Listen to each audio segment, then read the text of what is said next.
This is Racing Unleashed Beyond the Pinnacle.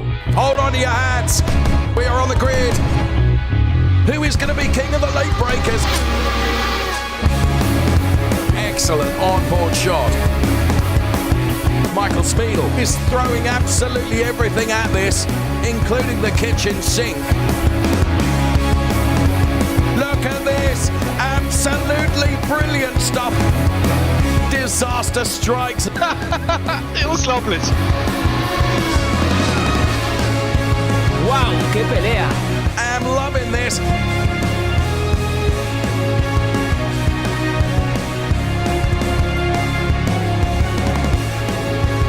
Take your hat off and give him a bow.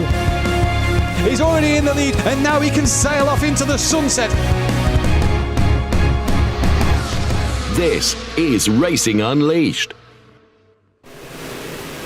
Hello everyone, and a warm welcome back to Racing Unleashed as we go beyond the pinnacle. Here we are, we're live from our lounge in Kemptal as we bring all our lounges together, whether it's Calm, Munich, Madrid, or indeed in Zurich as well. We are all together once again as we go racing today, of course, in the Challenger League. And I wanted to take you behind the scenes just a little bit, if I may. To my right-hand side, as you can see, a traditional pit perch that you would see on any pit wall on any international motor racing circuit. And this is staffed by the very, very top people, the top race directors. And as you can see, all the data that is available to them, this is the nerve center of the operation, and this is where decisions are made with regards to any driver infractions, few and far between, of course, but they can analyze absolutely every single centimeter of tarmac and every driver, and they have access to even more camera angles than we do in our fantastic TV program. Delighted that you are with us today. Of course, it is the turn of our Challenger League drivers who will be taking to the track and be taking to the Silverstone track because it is the second of our UK dates, if you will. Tell you more about that in just a moment. What will our drivers be driving? Well, these wonderful Formula Hybrid X Evo 2022 simulators, made in Maranello, made in Italy. These are state-of-the-art pieces of kit which really replicate every nuance of proper racing. So it provides such a wonderful training ground for our drivers who, of course, in the Challenger League are hoping to advance into the Razer League in future years. And of course, this year we've introduced the new Fun League as a real introduction, if you like, to Racing Unleashed. When it comes to the Challenger League, it is David Smiler Seed who is leading the Drivers' Championship at the moment, but he is being chased very, very hard. So we are going to be racing at Silverstone today. Many would argue it is the home of British motorsport, and to tell us a little bit more about the Silverstone Circuit is our influencer, top man, and that is Mr. JWW. All right, welcome back. Today we are racing Silverstone, the home of British motorsport. It's just under 6 kilometers long, and it is a beautiful balance of high-speed straights, slow hairpins, and a wonderful montage of downforce. There is a particular set of bends on Silverstone known as Maggots and Beckett's, which is an extreme direction change, some of the fastest and gnarliest corners on the F1 calendar. Today, it's going to be a close race, it's going to be endurance, it's going to be intense. These guys are going to go through some serious challenges. Stay tuned, don't go away. Gnarliest. What a great word that is. Thank you, Mr. JWW, for that really interesting description of the Silverstone Circuit. Now you can see two of our drivers who are actually preparing right now, final stages of preparation. Of course, what we have first of all is our gear up. It's the free practice session. Then it's into knockout, the qualifying, which guarantees the grid, if you will, for the race to come. And you can see one of the Hyder brothers here. Oh, this is fantastic. Didn't expect to get this opportunity, And certainly it wasn't available to us in our rehearsals, but there we can see one of the drivers getting into the simulator, ready to do battle here at Silverstone. And the first thing we've got is, of course, that gear up session. It's like a free practice, if you will, and then knockout qualifying, and then to the race itself. So I mentioned earlier on, it's the second of 2 dates in the UK, because, of course, before we came to Silverstone, we were on the roller coaster of Brands Hatch, and what a race weekend that was. Let's relive some of the highlights of Brands Hatch. Here we go then, we are on the grid, and very quickly the lights have gone out, and a poor start from our pole sitter, but he manages to gather it all up, and he's under pressure from Stefan Julmi, runs him a bit wide. So Dario Appa, where it could have gone so horribly wrong for him, as it goes wrong for nearly every other car on the grid, as you can see, huge pile-ups. Tiziano Caponio in this P7 place at the moment, with Michael Farland well within Tiziano's sights for an overtake here. But of course, Tyler Klausch is right behind as well, and there the pressure on Michael Farland meant the back end of Farland's car went around, and that played into the hands of Henninger and Klausch, and of course Caponio. So these two are really breaking away. This is an excellent onboard shot. We're on board the P1 car, and we can see the hot pursuing Sinan Demirba's car. Where will the overtake potential come from Sinan Demirbas? If he can get the draft off of the car in front here, it could be going into Paddock Hill Bend. They go side by side, almost touch wheels. It's a long way around the outside though at Paddock Hill. And sure enough, Dario Appa is able to close the door, but now around the outside again, really difficult at Druids. But this is how keen and how contested Sinan Demirbas is. So David Seed is pursuing Thomas Herzog as we go on board with the Thomas Herzog car here. Seed gets close enough to dive it to the inside, going into Paddock Hill. That'll be a slam dunk, and he will go through. Fabian Meyer finds the gravel trap, bounces through it. Thankfully, I was going to say thankfully every other car avoided, but in the end, they didn't. That's played into the hands of Yannick Pletcher, because I think it was the car of Thomas Herzog this race. Let's go on board with Marcus Valverde now, trying to find a way by. It's difficult around the outside here at Druids. Really denied, but good effort from Marcus Valverde. We go on board with the Yannick Pletcher car now. Oh, and that is a mistake from Marcus Valverde, and Yannick Pletcher will benefit from that. But Sinan Demirbas will be victorious at Brands Hatch in Munich. Well done, Sinan. He takes the win. And here comes the first of our podium ceremonies as Dario Appa receives his P3 trophy. Literally just underneath me here in our studio. And here comes Yannick Schmidt in Munich. Whoa, Yannick! He nearly fell off the podium. That would have been something that I would have talked about for years, Yannick. Yannick Schmidt then takes P2 in Munich. And to the top step of the podium then. Congratulations are offered and afforded. And here comes the award then of the medal. P1 then for our race winner. Absolutely great stuff.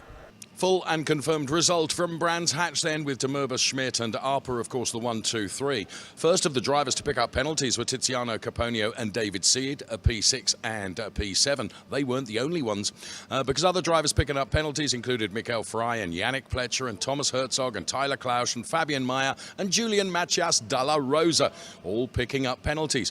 Ironically, the start accident where you saw so many cars off at Paddock Hill Bend, that was considered a racing incident. No penalties.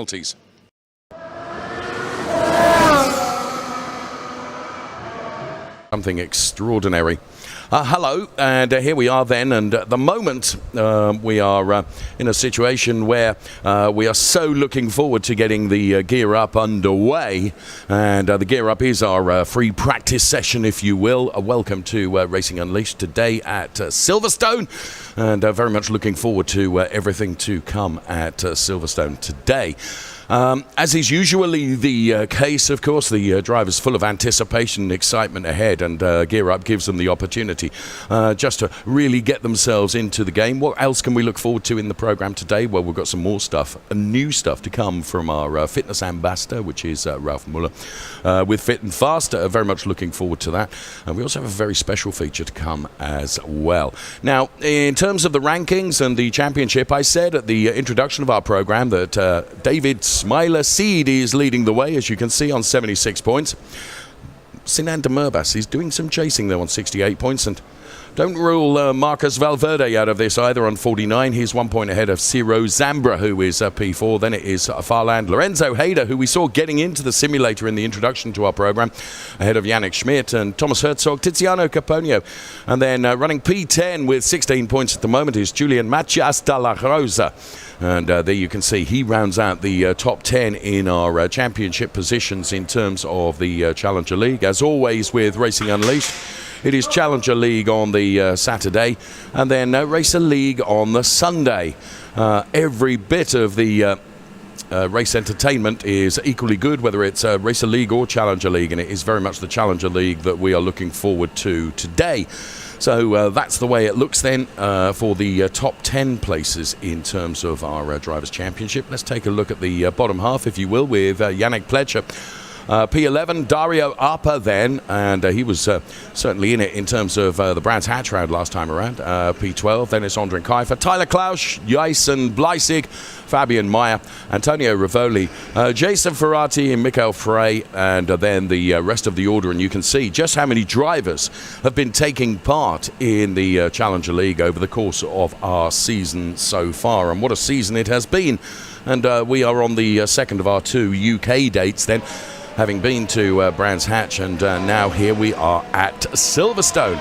So we can see Mikael Farland now. Mikael and Nico, of course, very much related, and this Silverstone Circuit, as we heard from JWW, offers something of a challenge for all of our drivers. One of the most revered circuits, of course, on and in international motor racing. 5.89 kilometers, 18 turns, 9 of them right, and 9 of them are left-handers. As we check out Yannick Schmidt now, and Yannick Schmidt on an outlap here, and we'll bring you all the runners and riders, and the cars now heading along, and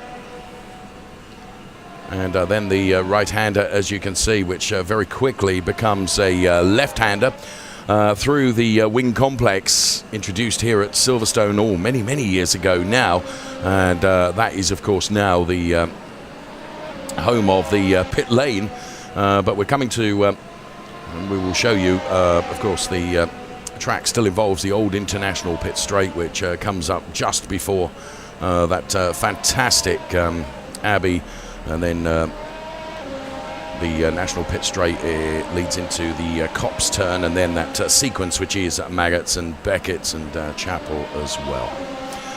Patrick Haberman we're watching right now, and Patrick Haberman underneath the bridge then with a time of 2:07.621 at the moment. We've only got 6 3/4 minutes left in our session. It goes very quickly indeed, so this the opportunity for our drivers to really get their eye in and their feet in and everything else in. And here you can see the old national pit straight then, and many years ago that's where we always used to commentate from, and now this fantastic part of the circuit then, which includes those wonderful turns, Maggots, Beckett's and Chapel that I was extolling the virtues of just a few moments ago. Yannick Schmidt is currently second fastest. So Yannick Schmidt crosses the timing line now, and we run the clock on Yannick Schmidt to see what he can do in this gear up session. So Yannick Schmidt then, who has had some success this season, there's no question about that, and one of the front runners in our Challenger League. Bear in mind, all these drivers have aspirations to move into the Racer League in due course, and why wouldn't they? Fantastic prize money up for grabs across the entire Racing Unleashed series. And this is Hugo Pinto driving the Formula Hybrid X 2022 Evo. I was mentioning the prize money, over 200,000 Swiss francs up for grabs across the Challenger League and the Racer League as well. So on board Brooklands with Hugo Pinto, and now it's Aaron Vollenweider that we're with now. So Aaron Vollenweider, I should say, with just on 5 minutes of this gear-up session remaining here at the Silverstone Circuit. As I said, it's the second of our 2 UK events in our fantastic calendar from Racing Unleashed this year. Tiziano Caponio we were talking about earlier on, and as we ran through the distribution, if you will, of the Drivers' Championship points at the moment, that's when we got the opportunity to mention Tiziano Caponio. And you can see the clock being run on the Tiziano car, based here in Kemptal. Complete with baseball cap and really wrestling with the steering wheel inside the Formula Hybrid X Evo 2022 simulator. So on to the international start-finish straight. Andrin Kaifer that we watch now. It's Sinan Demirbaş who is the quickest with a 1:31.763, as you can see, ahead of Andrin Kaifer and Yannick Pletcher. Don't think and don't build too much into this, as Andrin Kaifer displays the very latest in summer fashion accessories in terms of the shirt that he chooses to wear in the simulator. My goodness me, that's bright and proud and loud. And Demirbaş from Kaifer, from Pletcher, Keller, then it's Vollenweider, the top 5 as we watch Felipe Gonzalez. And here is Felipe, who chooses, as he goes through Luffield, to match the colour of his simulator with his driving wear. Now passing the BRDC clubhouse on the right-hand side as we get into the old national pit straight now. And here's Patrick Haberman. Yet to see a meaningful time from Patrick Haberman to appear on the graphics on the left-hand side of your screen.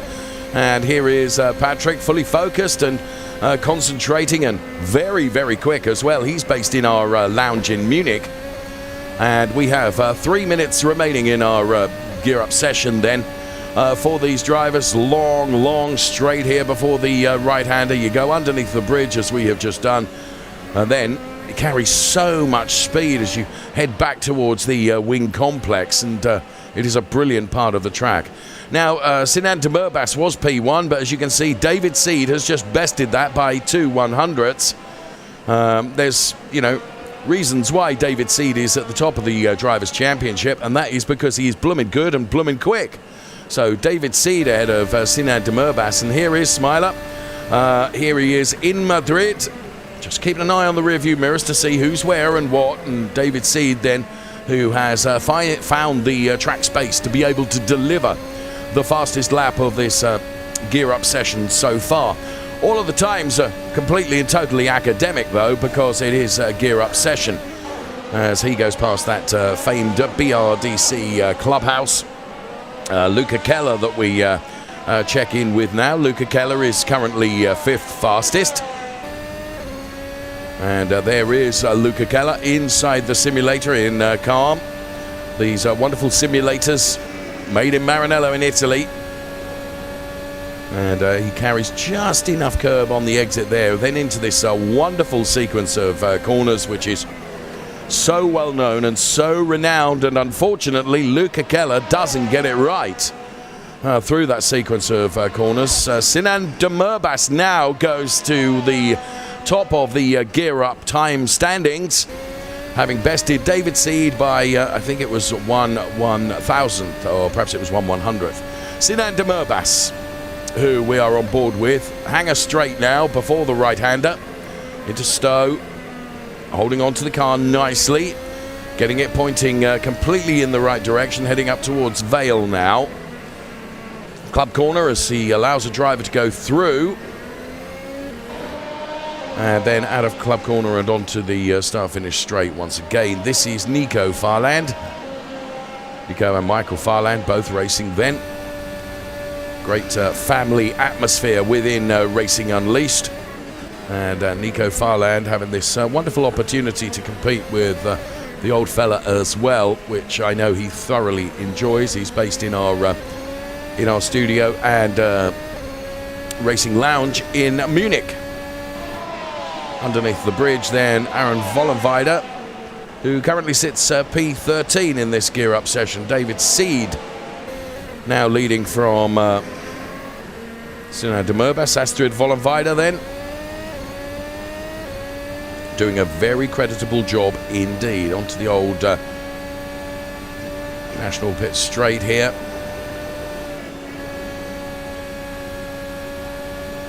Really good to watch, being on board with these drivers as the checkered flag is out then on our gear up session, and we continue to stay on board with Astrid Vollenweider, having done a very good job. Of course, the crucial part comes up next, and that is the knockout qualifying session, which I have to say, when I was advised of the knockout qualifying session and how it would operate right at the beginning of the season, absolutely brilliant, because it really drives the entertainment for us. We lose 2 drivers through every part of the knockout qualifying, so it becomes almost like another race for us, which is wonderful stuff. So the gear up session done and dusted then. By dint of the fact that I can't hear my director in my headphones now, I have to put the glasses on and refer to my running order to find out where we're going next. And of course it will be the knockout to come up next, but we'll sum up the gear up session first of all. Of course, as I said in the introduction to our program, we have 3 leagues now in Racing Unleashed. The Fun League, which is a real introduction, if you will, to Racing Unleashed, and then the Challenger League, which is where we are racing today with those drivers in the Challenger League, hoping to aspire up to the Racer League. And this is the way the prize money looks. I said to you, it's over 200,000 Swiss francs up for grabs across both the Challenger League and the Racer League. And as you can see, by banking P1 in the Challenger League today, you put 500 Swiss francs in your pocket, and then 250 and 200 and 150, all the way down to everyone that crosses the line within the top 10 places banks a significant prize fund. Of course, the prize fund is elevated when you go to the Racer League, which is inspiration and motivation enough for our drivers to really nail the Challenger League and therefore effectively get promoted into the Racer League. So this is how our knockout qualifying works. The drivers all go out with the safety car. They line up in reverse order of their drivers' championship positions, i.e. the likes of David Smiler Seed will be right at the back of the pack. Therefore, he needs to do some overtaking when the guarded laps start, where overtaking is allowed. And laps 2 and 3 are guarded laps, so we don't lose any drivers during laps 2 and 3. But then we get into the elimination phase of our qualifying, where we lose 2 drivers after every single lap of the knockout qualifying, until we get to what is effectively a pole shootout between 2 drivers, kind of a super pole situation, if you will, when just 2 drivers go head-to-head to ascertain who is going to be on pole position for the race to come. So I hope I've explained that adequately for you. That's how our knockout qualifying works. But do remember that when the cars come out, let out by the safety car, they are in the championship order, but reversed. So those that are P1, 2, 3 in the championship are right at the very back of the grid. And that's why I love this knockout qualifying, because they have to do overtaking. They have to get in ahead of the car in front of them to ensure that they're not eliminated in the early stages of this knockout qualifying, which of course buys us the grid and gives us the grid for the race to come. So that's how our knockout qualifying works. Now, here at Silverstone, there you can see that's how the cars are going to be lining up and how they will be coming out. It's Patrick Haberman ahead of Felipe Gonzalez. Michael Farland has got a good opportunity here. Then it will be Hugo Pinto and Valentin Georgiev. Astrid Vollenweider, who we were extolling the virtues of just a few moments ago during our gear-up session. Then Luca Keller, Borja Zazo, then Matthias Uverkerk. Before we see Josh Hyder, one of the 2 Hayders. He will be starting further up the order than his brother Lorenzo, but it's Fabian Meyer, then Andrin Kiefer and Yannick Pletcher, Julian Machas Dalla Rosa, then Tiziano Caponio, Yannick Schmidt, Lorenzo Hyder, Nico Farland, son of course of Michael, and Ciro Zambra ahead of Sinan de Murbas, and starting right at the back of the pack will be David Seed with a lot of work to do in Madrid and Sinan de Merbas in Munich. So those drivers, the focus really is going to be on them during knockout qualifying, because they need to overtake some cars and get in front and just elongate, if you will, their qualifying session to give themselves the best opportunity of a really advantageous grid position for the race to come. So brilliant stuff. I love the knockout qualifying, and I know you do too. Wherever you're watching around the world, welcome to Racing Unleashed and the Challenger League today. And we hope you enjoy it as much as we do as well. Fantastic entertainment that the drivers give us, and really, really competitive racing. It's a joy and a privilege for me to be able to talk about it, and I know very much that you really enjoy watching it. So the safety car is out there, as you can see, with the big grid of cars then ready to get this knockout qualifying underway. And here at Silverstone, it's a big ask, this 5.89 kilometer circuit. One of the most revered around the world, of course, and many would argue it is the home of British motorsport. Certainly that's the opinion now, and of course it was but a few weeks ago where the grandstand were packed to the gunnels for the Formula One event here, the British Grand Prix, which is always attended by hundreds of thousands of people over the course of a race weekend. A real festival atmosphere, which I have to say the glorious weather that we seem to be experiencing in Europe at the moment really helping with that. So all positioned and lined up, ready to go. And here come the lights then to get this qualifying session underway. The knockout qualifying introduced into Racing Unleashed this year, and we love it. Drivers, some of them not so enthused, but from an entertainment perspective, we absolutely love it. So out behind the safety car, first of all, this allows the opportunity for the drivers to generate some temperature into all of those components that are really important, because of course all that does feed back into the simulator in terms of how their car and they will perform. So it is Patrick Habermann first of all, then it's Gonzalez and Farland and Pinto and Georgiev and Vollenweider and Zarzo and Keller and Uwe Kirk. Of course, no overtaking behind the safety car. But when the safety car comes into the pit lane, we do then get that period of guarded laps, if you will. Overtaking is allowed, but no two cars will be eliminated until after laps 3 and 4. And then the guarded laps finished, and then it is the real elimination. And you can see that the front runners in terms of Drivers' Championship points are right at the back of the pack. So they are the ones that have really got to provide a race within this knockout qualifying session. We look at Luca Keller here. These Formula Hybrid X Evo 2022 cars are absolutely beautiful. Remember, right at the start of the season when we were talking about this, and Andrea Montemini had quite a lot to do with the design of the renewed car for 2022, and the liveries and the colour schemes. I mean, they are magnificent racing machines. We urge you to join us in our family. Racing Unleashed is one big family, our Championship 2022. A plethora of opportunities for you to join us on social media, as well as enjoying our programs as we bring them to you live. Please be part of it. We want you to become more involved. It is all about not only our competitors, but also how you enjoy this at home as well, or indeed wherever you are watching it. So David Seed and Sinan de Merbas and Ciro Zambra and Nico Farland, as well as Lorenzo Hyder and Yannick Schmidt and Tiziano Caponio, all got work to do. So bear in mind, when the safety car does peel off into the pit lane, right on cue, may I add, then we do get up to proper speed, but these are guarded laps. So we do not lose any drivers for the first couple of laps. And then we get into the situation where we do get drivers eliminated. So Patrick Habermann leading them away from Gonzalez.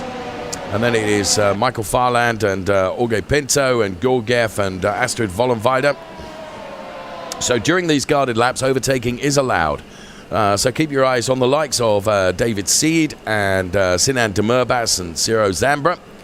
because they will be wanting to move themselves forward, as Sinan Demirbaş is doing to good effect, having got by Farland, and also Zambra is ahead of Seed now, and Uverkirk now finds himself at the back of the pack, as those drivers that are prolific in terms of the Drivers' Championship move themselves up the order to try and garner the best possible qualifying position that they can, and that means position on the grid when it comes to the race. So Gonzalez leading now from Haberman, then Michael Farland, then it's Pinto. Now Zazo has moved up into P6, and Keller and Astrid Vollenweider dropping down the order, I regret to say. So they make their way through this wonderful part of the complex, which is so quick, before heading out onto the hangar straight. Then, of course, it is into the Stowe turn, which is taken very quick. I've had the privilege of going around Silverstone a few times, and it is a track that really does move your stomach, particularly when you're sat in a racing car, as we can see some drivers in strife. And one of those drivers in strife was Michael Farland, who is dropping down the order, and also Haberman as well, and Georgiev also involved in that strife as well. It all plays into the hands of the likes of Ciro Zambra, who is moving up the order. David Seed, if I may be honest, has not moved up the order as quickly as I would have expected. So we will see what he can do, because as the laps count down, so too do these guarded laps, and we are on lap 3 now. So we're on board with Sinan Demirbaş. Taking a look at Sinan Demirbaş, who's currently P13. He's got Lorenzo Hyder and Tiziano Caponio ahead. Tiziano Caponio is the next car in the target sights of Sinan Demirbaş. He dives to the inside here. They do rub a couple of wheels, but no harm done, and Sinan Demirbaş moves up another place. So good driving there. Patrick Haberman, who you will recall started right at the very back of the pack, is now running in that P9 position.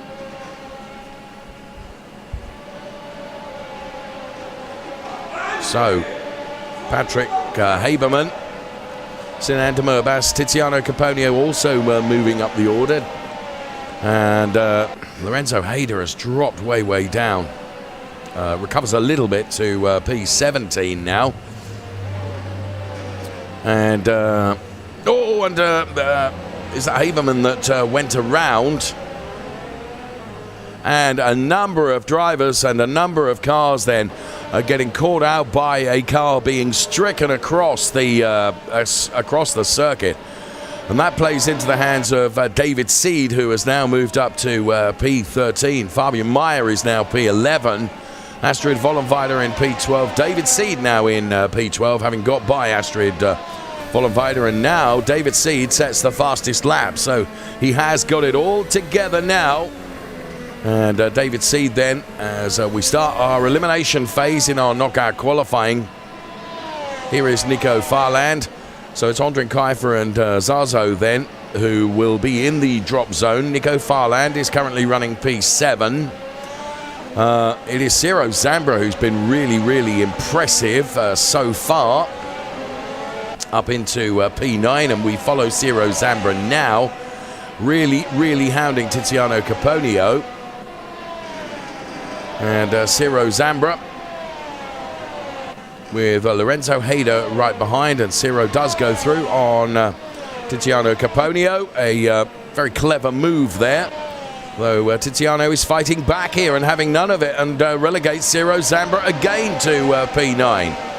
So what a battle that's going on between these two. And Lorenzo Hyder, he bought into this opportunity perfectly. So it's now Lorenzo Hyder all the way around the outside. Here's Ondrin Kiefer with the loudest shirt on the grid, and he chooses to use some of the runoff area in the grass. Now Race Control will have picked that up, and his current lap will be looked at through not lifting, as he exceeded the track limits. Now Nico Farland has set the fastest lap, a 1:32.039, and Nico Farland is currently running P7. So it's Uverkirk and Kiefer in the drop zone that we'll see out. Fabian Meyer and David Seed are having a good battle, and this is Luca Keller who is running P3. So Gonzalez it is that leads the way at the moment, and here we can see Matthias Uverkirk then. Hope he won't mind me saying, one of our older competitors in the Challenger League. But wonderful to see him here, and really enjoying the time. Now, Matthias de la Rosa is up to P14, having got by Michael Farland, but it was short-lived because Farland has come back to occupy that P14 position. So it's Zazo and Uverkirk now who are in trouble of being dropped at the end of this lap, as we watch Yannick Fletcher, who is currently P5. And so the front runners in terms of the Drivers' Championship, well, of course, awful things happened to Sinan Demirbaş being called out by those stricken cars across the track, and he'll find himself in the drop zone in but a lap's time. And David Sid is still in that P13 position at the moment.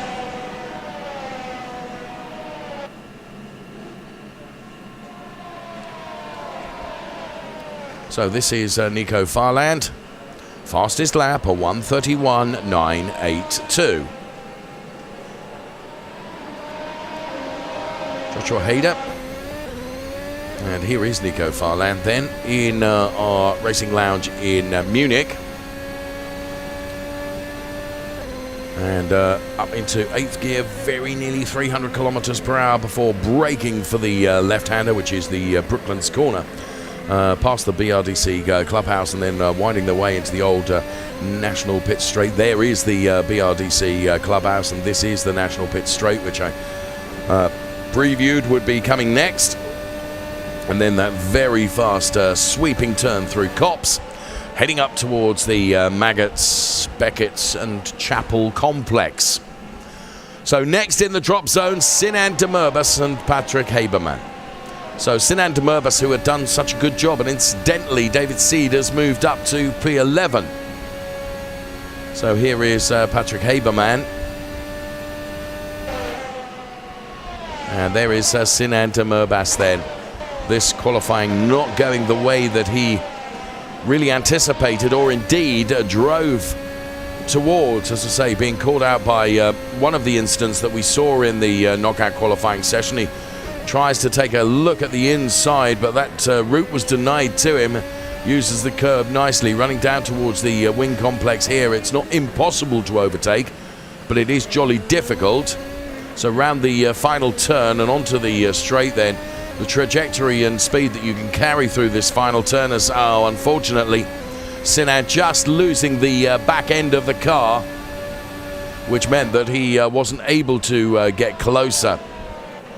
So Sinan Demirbaş and Patrick Haberman out of the drop zone.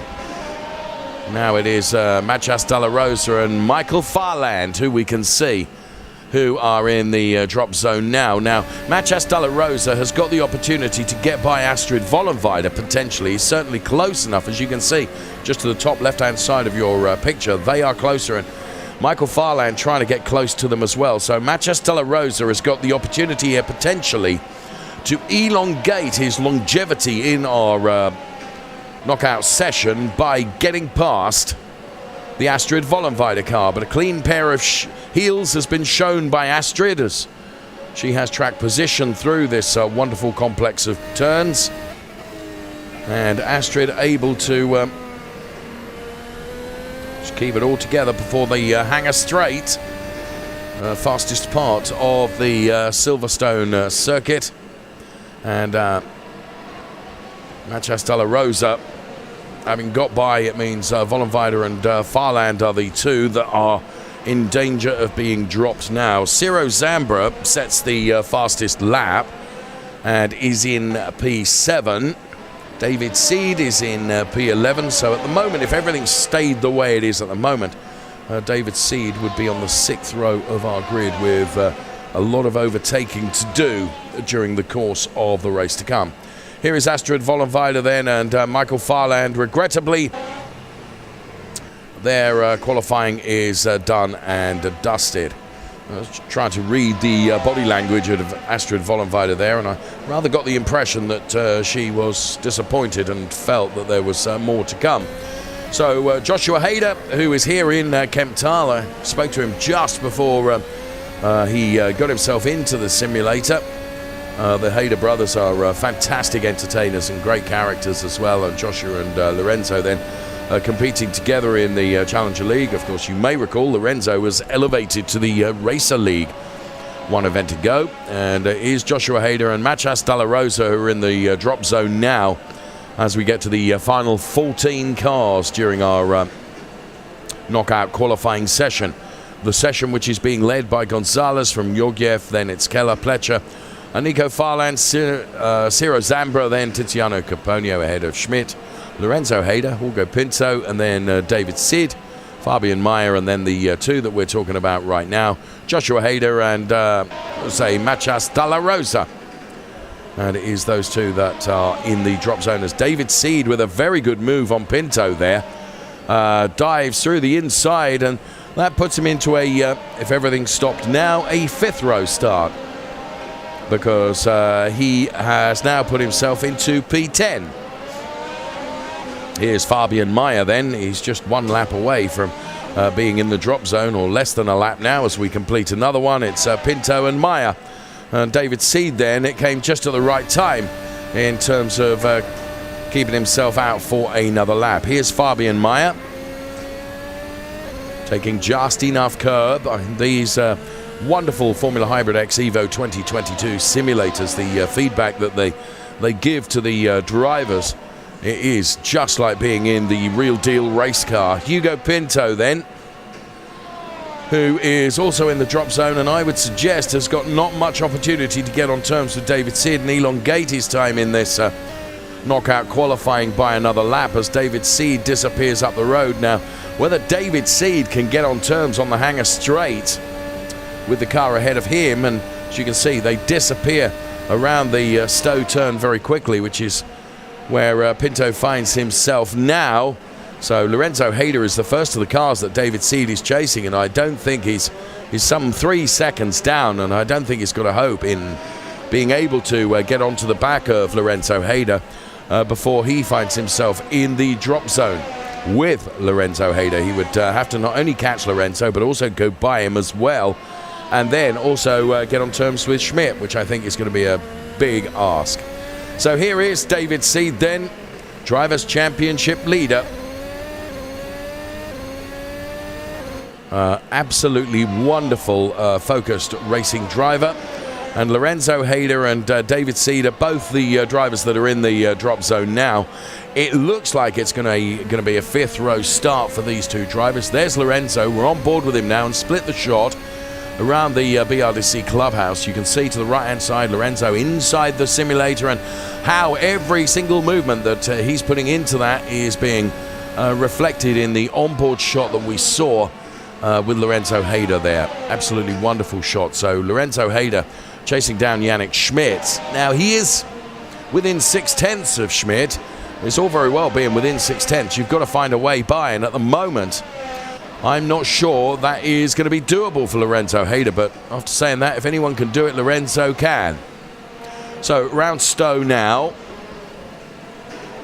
and the time is running out for Lorenzo Hyder and also for David Seed. Let's see it from Yannick Schmidt's perspective. And Yannick Schmidt, I would suggest, has done enough. And sure enough, Lorenzo Hyder and David Seed are the two drivers that we lose. So this is Yannick Schmidt. Just a bead of sweat is rolling its way down his brow, because it has been a really, really challenging knockout qualifying.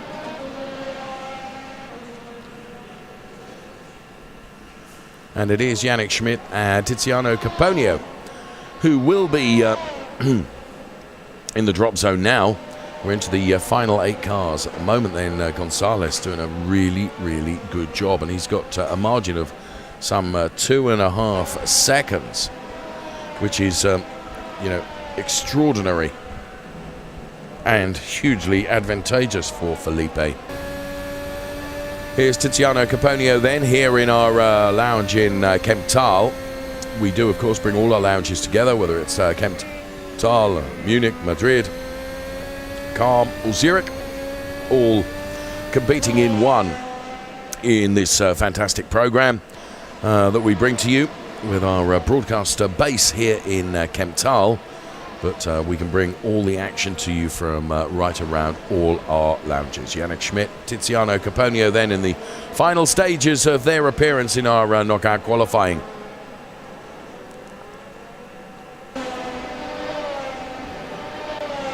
And as they round the final turn then, here is Ciro Zambra. Ciro Zambra, something of a star. Running in P6 and with a bold move up the inside. That was very robust and ambitious, but it does give him P5. Now, if he could do the same with Keller ahead, that would mean that Zambra would go through for another lap. But he's got some work to do to try and get on terms with Keller now. And of course, Nico Farland is going to be pushing as well. And here is Nico Farland. You can see just a glance to the rear view mirror. It's the old National Pit straight then. And through that fantastic Copse turn. And now heading up to this very fast sequence, which is turns 10, 11, 12, 13 and 14. The Beckett's Chapel Complex. And looking back from Ciro Zambra, it looks like he's got the measure. Now Ciro Zambra here to the inside of Keller. What a brilliant move. If he can make this work, he just sticks his elbows out a little bit. This could see Ciro Zambra through for another lap. He closes the door. There is a touch from Keller. That sends Keller around. Unfortunately, it won't mean that Farland can stay out, but we will lose Farland and Keller.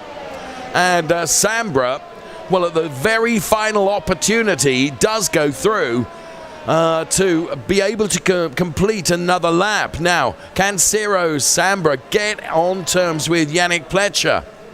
There is Luca Keller just losing out there. He just had a touch, and Luca Keller is out. So Ciro Zambra now. This isn't all over yet, and this is why we love this wonderful knockout qualifying, because it gives so much impetus to the drivers to really race. And Ciro's virtually drifting the car around that turn. I think it's going to be a very tall order for him to be able to get on terms with Yannick ahead. But then I thought that last time around, and somehow, miraculously, he was able to do it. Yannick Pletcher then and Ciro Zambra are the two that are in the drop zone, which means it would be Gonzalez and Georgiev that would be in the Super Pole shootout, for want of a better expression.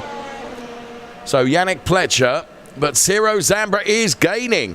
Ciro Zambra is gaining on Yannick Pletcher here. So Yannick then...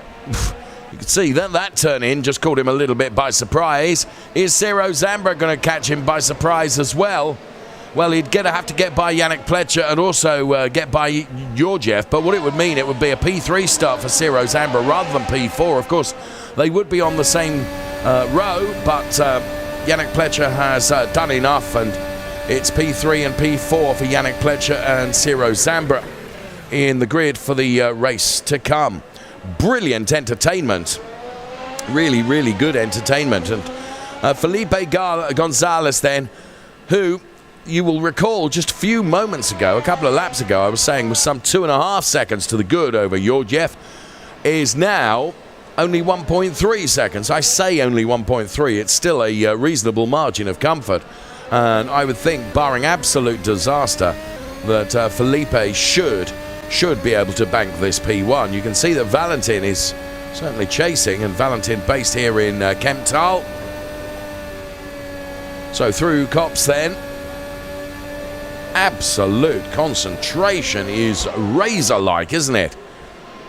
Love that curb cam that we have there, which really gives you an indication of the speed that these drivers are able to propel these cars around the Silverstone Circuit at.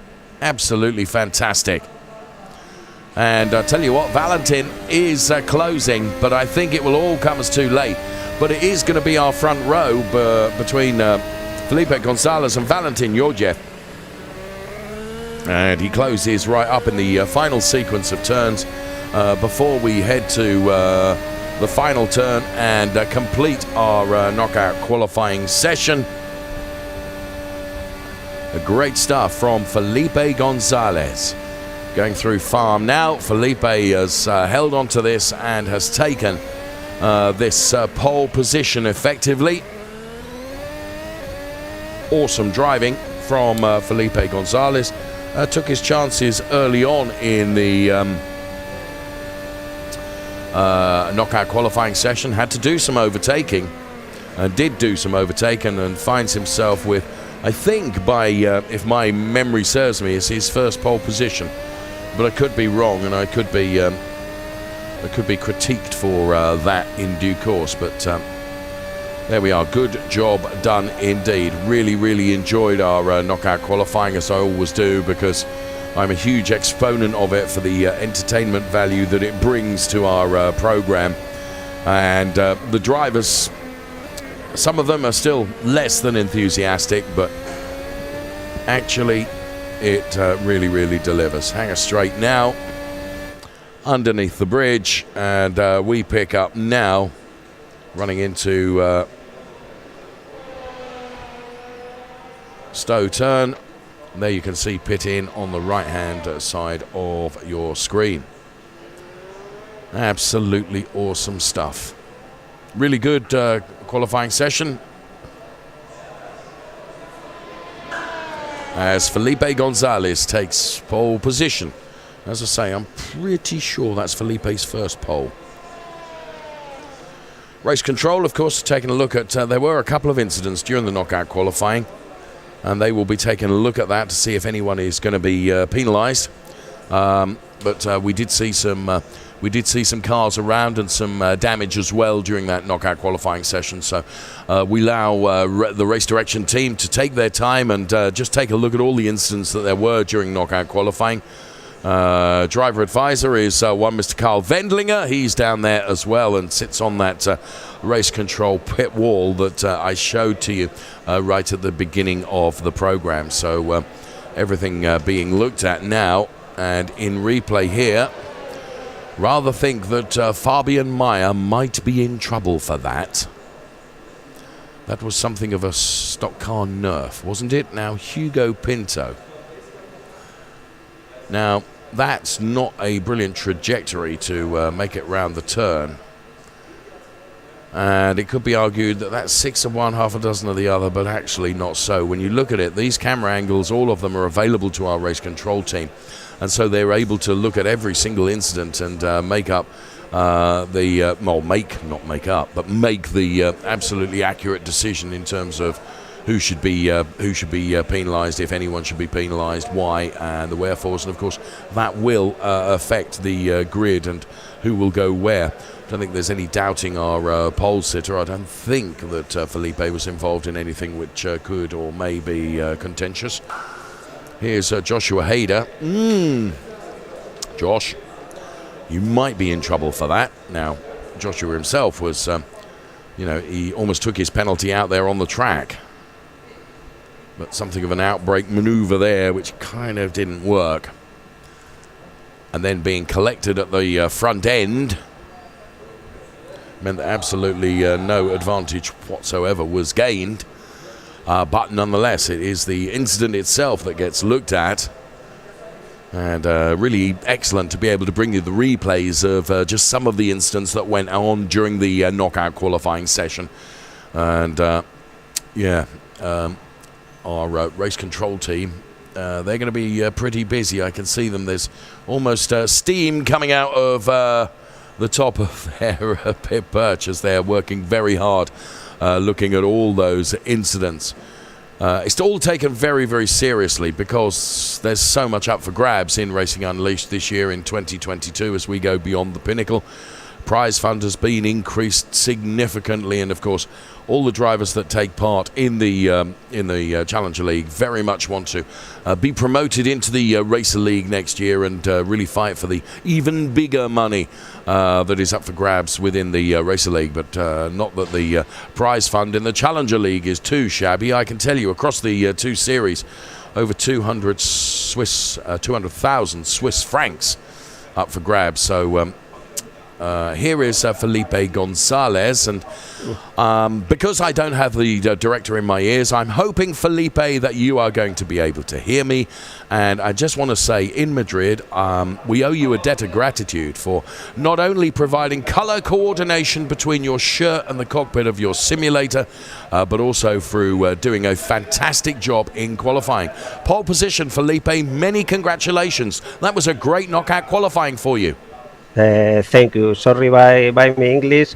It's a spectacular. For me, it's the first good qualifying. Very hot, very nervous. Great. It's genial. Es la hostia. Very happy. Now, my lip-reading ability is not so good because, regrettably, all of you could hear exactly what Felipe was saying, but unfortunately I couldn't. But once again, many congratulations to you, Felipe Gonzalez. We look forward to seeing you on the grid for P1 for the start of the race. Well done, friend. Thank you. So Felipe Gonzalez, our pole sitter then when it comes to the Challenger League. He will be going from P1. Excellent job done by Felipe Gonzalez then. And as I say, I hope I've got it right, but I'm pretty sure that that is Felipe Gonzalez's first pole.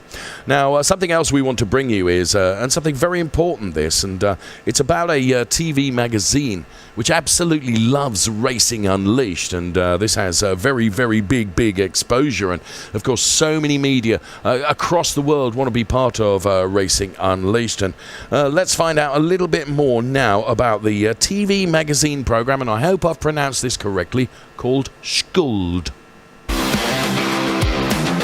This is not only a racing simulator. This is a simulator with 100% Formula One feeling. And what we do here is we create a new kind of motorsport, a motorsport 4.0, by bringing the analog world together with the virtual world. So this goes for us into the future and beyond the pinnacle. This is Racing Unleashed, Beyond the Pinnacle. Made of carbon, it moves over 3 axes and lets you feel every bump, curb and curve on your ride. The belts press you into the seat when you brake and accelerate. You get the G-forces up close. Real brake and accelerator pedals, as well as an original Formula One steering wheel, complete the driving experience. Driving in this simulator is a real motorsport experience, as if you were really driving on the racetrack. And not just alone, but in a team with friends, or even connected worldwide in real time as a tough competition. Apply, take part and win if you dare. Okay, so Racing Unleashed have 3 different leagues conveniently indicated by the various modes on the driver select switch right here. So we'll start with number 1, which is known as the Fun League. This effectively takes place all in a given lounge. So you and your friends can come down here and enjoy racing each other in your own environment. One would suggest as well it's a pretty friendly, fun driving mode and you don't have to worry about too much. And then we're going to flick up to driver mode number 2. Now this is Challenger League. So Challenger League is stepping things up a notch, and this is where you can actually start to win real money. It's pretty crazy. For first place, you can win around about 300 euros, which in itself is incredible. Now you graduate to Razer League, which is up here indicated by number 4, and this is where things get pretty serious. You can win up to 3,000 euros for coming first place, which is bonkers. So don't be afraid to take part. It may look complicated, but take it from me, when you get behind the wheel, it's an incredible event. With different racing leagues, professional stewarding, and a global broadcast, the Racing Unleashed competition is way more than just a game. It is the future of motorsports. We want to be a global sport. We want to have lounges all over the world. So I do expect some more lounges, hopefully also outside Europe, coming up this year. Ralph Muller, he's our brand ambassador and he's our influencer. Esports is sport. You need to be trained, you need to exercise to be fit and fast in the simulators if you want to do it properly. And this is the reason why we set up this program. 30 to 60 minutes of exercises per day are important for your success. Use your bike instead of your car, or just take a walk. There are no excuses. Running, cycling, swimming, or gym.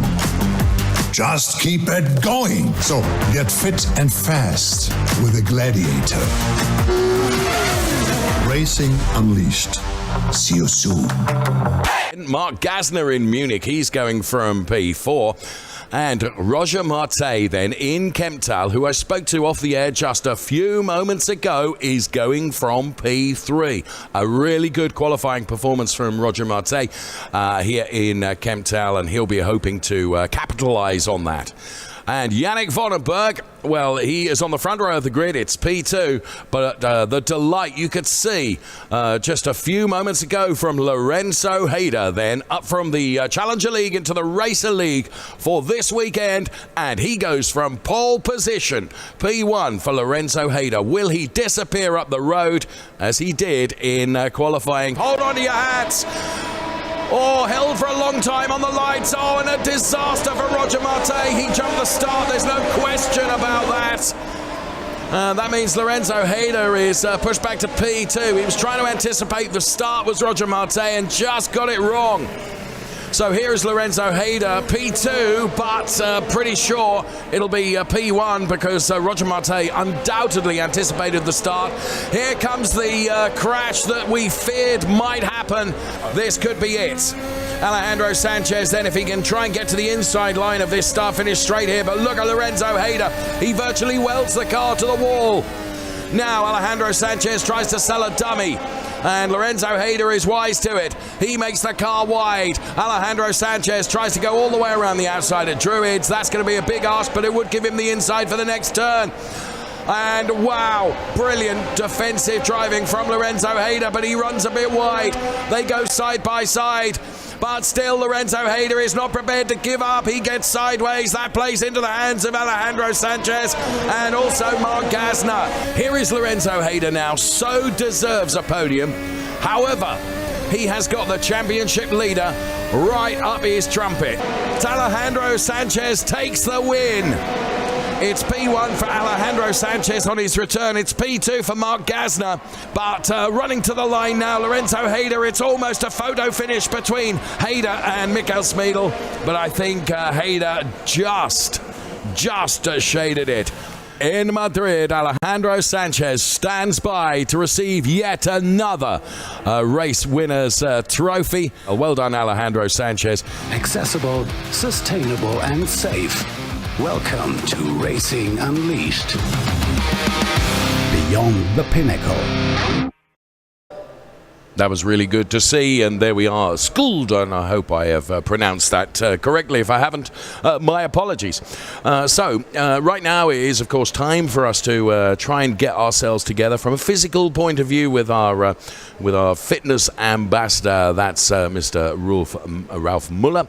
And then we're going to be taking a look at the highlights of one of our previous races, and this time we're going to be heading off to Mugello. But for now, I'm off to do my exercises. I hope you are too. Our fit and fast ambassador is Mr. Ralf Muller. The bicycle crunch is a very efficient exercise. These work with the flexion of the body and the rotation, and they also support the core. You know already tabea and zero. Today we do the bicycle crunch. Lie on your back and bring your hands to your head. Your legs are raised. Your upper and lower legs form a 90-degree angle, and your knees are above your hips. Extend one leg long and bring it towards the floor without putting it down. In parallel, rotate your upper body to the opposite side and touch your knee with your elbow. Angle your stretched leg again and repeat the movement on the other side. Come into a flowing movement, like cycling. We do 4 sets, 10 to 15 reps. Let's start. Action. 90-degree, fantastic. Inhale and exhale. 9, 10, perfect tabea. You take a little rest, approximately 1 minute. Open up the window. It's always good to have fresh air. And stretch your leg a little bit more. Yes, that's the one. 9, 10. You guys have some water, please. It's very important also to drink a lot, even if you work out. But hey, we want to be champions. We have to work out like champions, right? Racing Unleashed. Get fit and fast with me.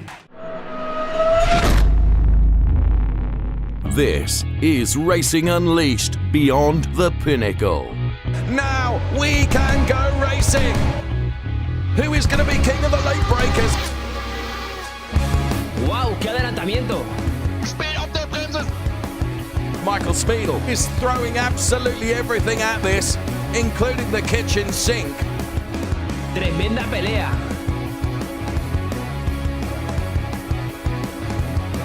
Disaster strikes. Unglaublich. Wow, qué pelea. I'm loving this.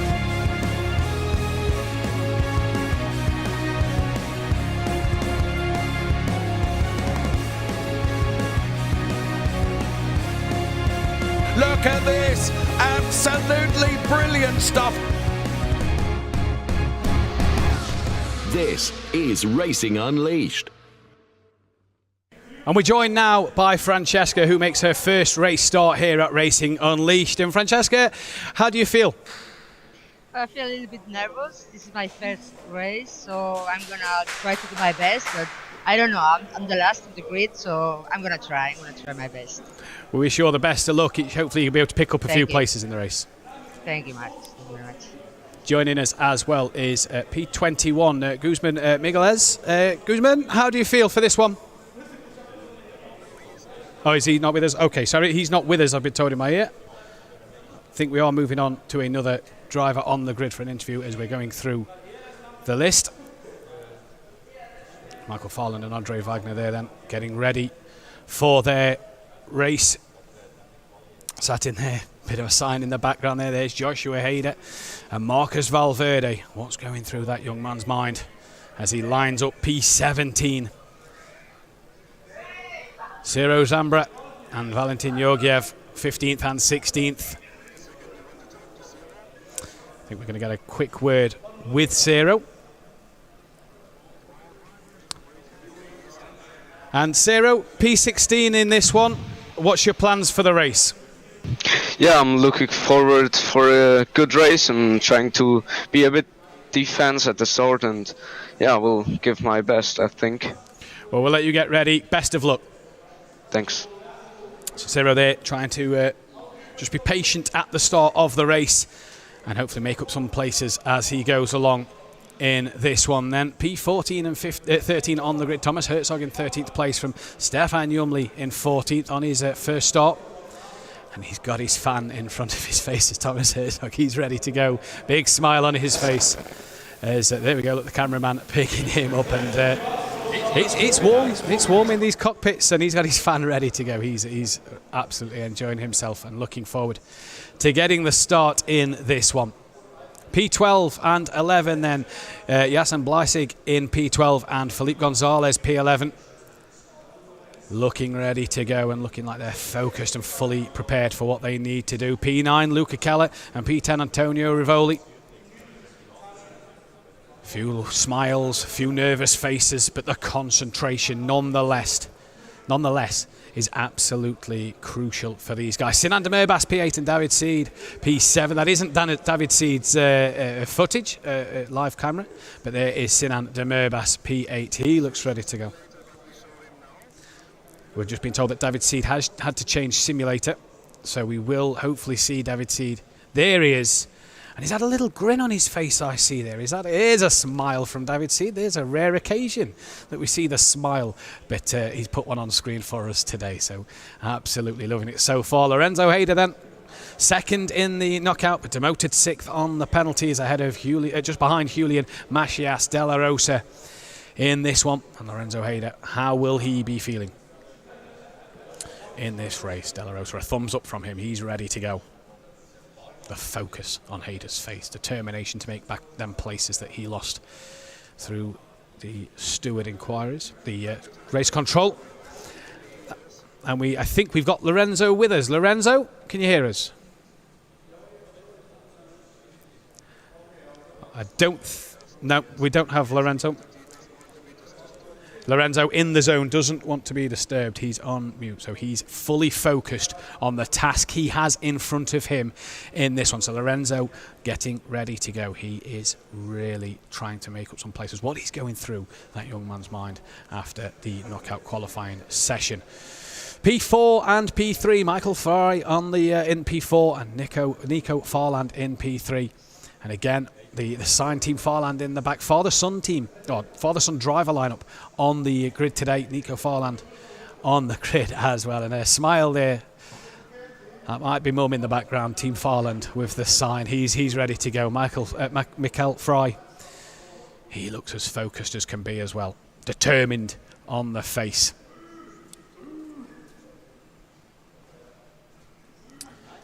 And your front row of the grid then. Fabian Meyer in P2 and Yannick Pleister in P1. And just to let you know there, P1 giving you the little signal to say that he's P1, and Fabian Meyer P2, promoted to that P2 spot after the penalty to Lorenzo Hyder. These guys have a big task in front of them. What can these drivers do? Yannick Pleister, what a job can he do on his first start here at Racing Unleashed. He's got the chance to get a good start, to get away. Well, we spoke to him before the break, and he was absolutely looking forward to this race start and looking forward to get going here then. So that is your grid.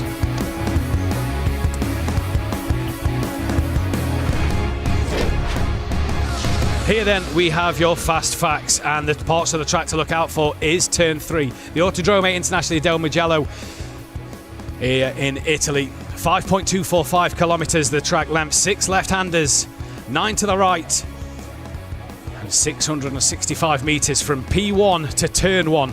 Anything can happen. A good start is essential to get yourself away down into that first corner.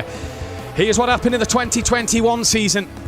And a bit of action all the way around the track up until the finale, where you can see the leader on the right-hand side absolutely flying, 15 seconds in front at this time, as P10, it looked like, was having a good battle on the left-hand side of screen. And he crossed the line to win the race. Did Javier Loro, and he was a happy man, let me tell you, as he won the Mugello race last year. The fast facts about the circuit then. Turn 3, watch out for this one. A short run from turn 1 to turn 2. You want a good run out of turn 2, because if you get it wrong at turn 3, you could lose some pinnacle, lose a lot of places. Into the Arrabbiatas we come then, and Arrabbiata 1. You've got to nail this corner to set yourself up for 2. And down to the hairpin. You get Arrabbiata 1 wrong, you're in a lot of trouble as you come to the hairpin. And down here we come. You get the good run out of Arrabbiata 2. And can you send it up the inside into the hairpin?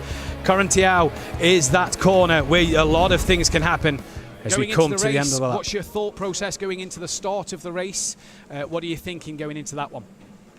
Yeah, finished the race, but Lorenzo Hyder is very fast. His time at the qualifying is perfectly 1:20.4, and I don't think I can take him behind me, and other faster guys are behind me. So I think top 10 would be a very good, very nice result for me personally. Well, congratulations on the pole position, and very best of luck going into the race a little later on. Fun facts as well. Mugello owned by this team, the Scuderia Ferrari team. And some of the glory days here.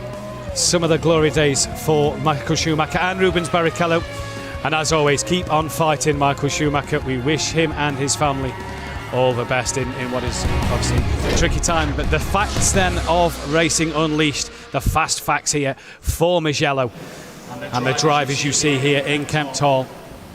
The Hyder brothers ready to go in their cockpits, lining up on the grid. And we'll be joining the action live in just a moment. What is going through that man's mind? Penalised after the knockout qualifying session. What is he thinking at the moment? What's he got to do? P6 he starts. Lorenzo Hyder. And just next to him, his brother Joshua Hyder, P10, 4 places behind him now. Can he get the start he needs and maybe get the jump on his brother? Lorenzo, though, what will he be thinking, I wonder, at this moment in time? The cockpit's looking fantastic as ever. And we are not far away now from the start of the race. There is the race control, just making sure everything is above board and ready to go. A lot of inquiries during the mid-session break in which we had to just check everything was above board for the qualifying. Obviously penalties was given out to certain drivers. And there you see Joshua and Lorenzo Hyder's current view on the starting grid. And they have a monumental task ahead of them. They have such an opportunity to get a good start. But for Lorenzo Hyder, he's got the championship leader just behind him. David Seed, the place behind Lorenzo Hyder. What can he do in this race? Marcus Valverde, watch for him, second in the championship at the moment. 28 points behind David Seed. Will want to make up as many points as he can. But 17th on the grid is going to be a big ask for him in this one. We are about a minute away from the start of this race. You hear some of the cars on the grid. The revs just rising as the camera pans down here in Mugello for the Challenger League 4th race of the season. Race number 4. They'll be at Brands Hatch next time out on the 11th of June. But the Challenger League. Silence on the grid as the drivers get ready. We're about 25 seconds out from lights out. And for Yannick Pleister, first time here at Racing Unleashed, first pole position. 100% record at the moment for him. What can he do in this race? The cars patiently wait. 22 drivers, sorry, on the grid. What is going to happen in this one? Absolutely fantastic scenes. There's Joshua Hyder. There's David Seed. What he's going through his head. We saw a little grin just before we went live. The lights, though, now appear on the screen. And here we go. It looks like we're about to get ready. The revs are about to rise. 1, 2, 3, 4, 5, 6. Green and go here at Mugello, and it's a decent start from Yannick Pleister. A great start, though, from P4 on the grid, who looks like he's got away well. Just over the brow of the hill, they're 4-3 abreast now, and Yannick Pleister has a car up the inside, and that may lose in the lead. He hangs on to it, though, through turn 1, and that is Nico Farland, who is trying to fight for him. Yannick Pleister up the inside into turn 2 and turn 3. It's gone a bit long, he's wide, and that has put Farland into the lead of this race. A bit of dramas back in the background, and Wagner and Herzog have dropped down the standings at the minute. Farland then takes the lead of this race, and Lorenzo Hyder from P6 up to P3. What a start from that man. David Seed losing a place out there as well, and Farland down in 16th place. He's just gone up a couple of places as well. Sinan Demerbas currently currently down in P10th, but up the inside that was a car wide. Lorenzo Hyder, look at the focus, what a launch off the line he had, and he's currently 3rd place. Can see that Yannick Pleister is just in front of him as there is 21 laps of this fantastic circuit. Nico Farland, then the start he needed in this one, got the job done early on. He can put his head down and focus on pulling away from Yannick Pleister. Moves down the back of the pack, and that, I do believe, is our first female driver. No, it's not. Sorry, it's Felipe Gonzalez who's moved up to 16th. Our first female driver. Started last, Francesca Panchi. Here's Andre Wagner, though, as we just go on board him onto the start straight. Needs a good run. Didn't seem to get that momentum out the final corner there, and he's now just starting to lose that momentum as the cars in front all have that slipstream. And who's this? Here's Lorenzo Hyder really putting pressure on Pleister. In fact, he's got past Pleister then. And Pleister now under. Here's a replay of the move. No, it's not. It's the same camera angle of what we're seeing at the moment. But Pleister here down to 3rd place. He said in his interview earlier he'd take a top 10. Hyder, though, up into that 2nd place and can head after Farland in this one. 1.1 seconds is the current gap. Excuse me then, as Hyder getting the job done. Where is Valverde? 17th on the grid. Marco Valverde up into P10. Here is Luca Keller, currently P8. On the back of your championship leader, David Seed. He's made a mistake through Arabiata 1. I said in the fun facts, you've got to get that one right. He's got it horribly wrong. Rejoins, and every driver just manages to miss him there, apart from that red car who had to take avoiding action, and into the gravel he goes. Valverde now up into 9th place, and that is Bleisig, who has dropped down the order, and he's having to patiently wait as everybody piles through Arabiata 2. I said you got to get Arabiata one right, and he didn't. Bleisig didn't. I think it was Keller who didn't. Oh, Bleisig, has he just overheated the tyres on his spin around back? David Seed now on the back of Fabian Meyer. This for P6 on the track, and he's in that slipstream and to the start line to start the third lap of the race for David Seed, and across the line, a 21.9 on the last lap, so some 6/10 quicker. Here is De La Rosa though, up the inside of Hyder, and job done. Easy as you like. Hyder giving him plenty of room and plenty of respect. Michael Fry is in P5. David Seed got past and is up to P6. He's past Meyer, and P6 on his way to the front of the pack. Farland and Hyder need to get this job done and need to push away here. It wasn't Lorenzo Hyder for P2, sorry, that was Joshua Hyder, with Ciro Zambra being passed a little earlier. David Seed then P6 in this one, half a second behind Mikael Fry, and a lot of work for him to do at this moment in time if he's to get on the front of the lead, as Hyder out in second place has that gap down under a second, under 0.8 of a second at the moment, and Hyder looking like he's bringing the gap down, but David Seed trying to stay in that dirty air. He's just going to feel the effects. Look, late apex on the hairpin and kind of runs a little wide on the exit. That could be the effect of the dirty air from the car in front, and David Seed trying to close that down. Fry was all over the curb, and in fact David Seed now has a look to the outside of the chicane, and he's going to sensibly back out of that one and just patiently wait. It's a long race this, and David Seed, there you see, now pulls out, gets the great run. We've gone to Andre Wagner then. He's on the back of Migueles, just in front of him. We're now on De La Rosa P4, and he's got Pleister just in front of him, down to third place on the fourth lap, and David Seed and Fry changing position. In fact, David Seed's just lost out to Fabian Meyer there, so has Meyer managed to get back up the inside of David Seed as well, but De La Rosa on the back of Pleister as Fry. In fact, David Seed's lost out to Demerbas, Valverde, Ciro Zambra and Joshua Hyder then. So what has happened to David Seed? A horrible time on the start of this fourth lap, and has dropped all the way down to P11, and has Luca Keller on the back and putting David Seed under some immense pressure at the moment. So a mistake from the championship leader. Maybe there is a few chinks in his armour in this race here at Mugello. Fabian Meyer then up into P6 and trying to get on the back of Mikael Fry as they come in to the hairpin for the fourth time in this race. Here is Fabian Meyer fully focused as they come through. The quick left-hander fully commit through that section of the track, and you can just see Fry in front of him just starting to use the slipstream of the car in front. 0.6 of a second separate these two. Here's Thomas Herzog down in P16. He's behind Andre Wagner. Can Thomas Herzog look for a way past? 0.8 of a second is that gap. Here is Lorenzo Hyder, and he's right on the back now of P1. Nico Farland just in front. And for Lorenzo Hyder, a lot of support here for him today in Kemptal. Fully focused on his job at hand at the minute. These have pulled a gap to Pleister. 2.1 seconds is the gap from Hyder to Pleister now. So getting a shift on these two out front, and fully committed into the Arabiatas. There you go now. Wagner and Herzog making up a few places as Farland has dropped down behind Yumley now as well.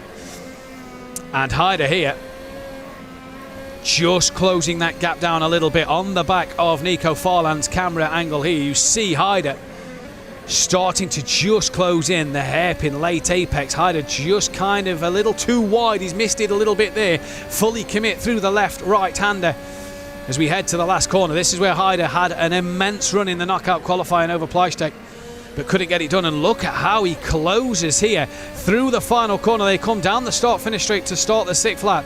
Gained a couple of tenths through that final corner, and here they come once again then to start lap 6 of 21. And Hyder a tenth slower than Farland on that last lap. As every driver crossing the line, purple on the timing screens means it's their personal best lap time for them. As De La Rosa trying to put the pressure on Pleister in at P4, and Fry in the background. Mikael Fry trying to apply some pressure to De La Rosa as well.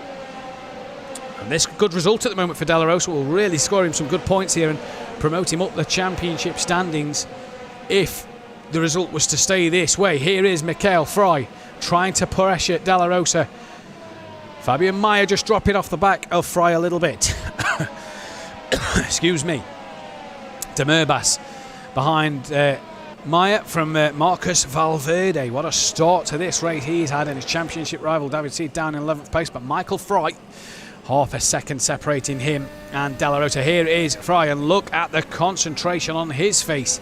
Another driver in Kempthal today, fully focused on the job at hand. Lorenzo Hyder, though, looks a little closer this lap as they come through that final hairpin corner and the run onto the start straight, and he's gained about a tenth through there. And you look at Nico Farland there, already pulling away, breaking that toe so that Hyder can't get on the back of him and use the slipstream. Now he chooses to dive into that slipstream a couple of tenths quicker on the last lap. Does he think about it into turn one? No, but look at the closing speed under the brakes there for Lorenzo Hyder. Oh, and a bit of a wiggle on the exit of turn one, and that has ended that at the moment. Has to carefully rejoin, gets back on, plenty of space to Pleistek, who has a moment behind.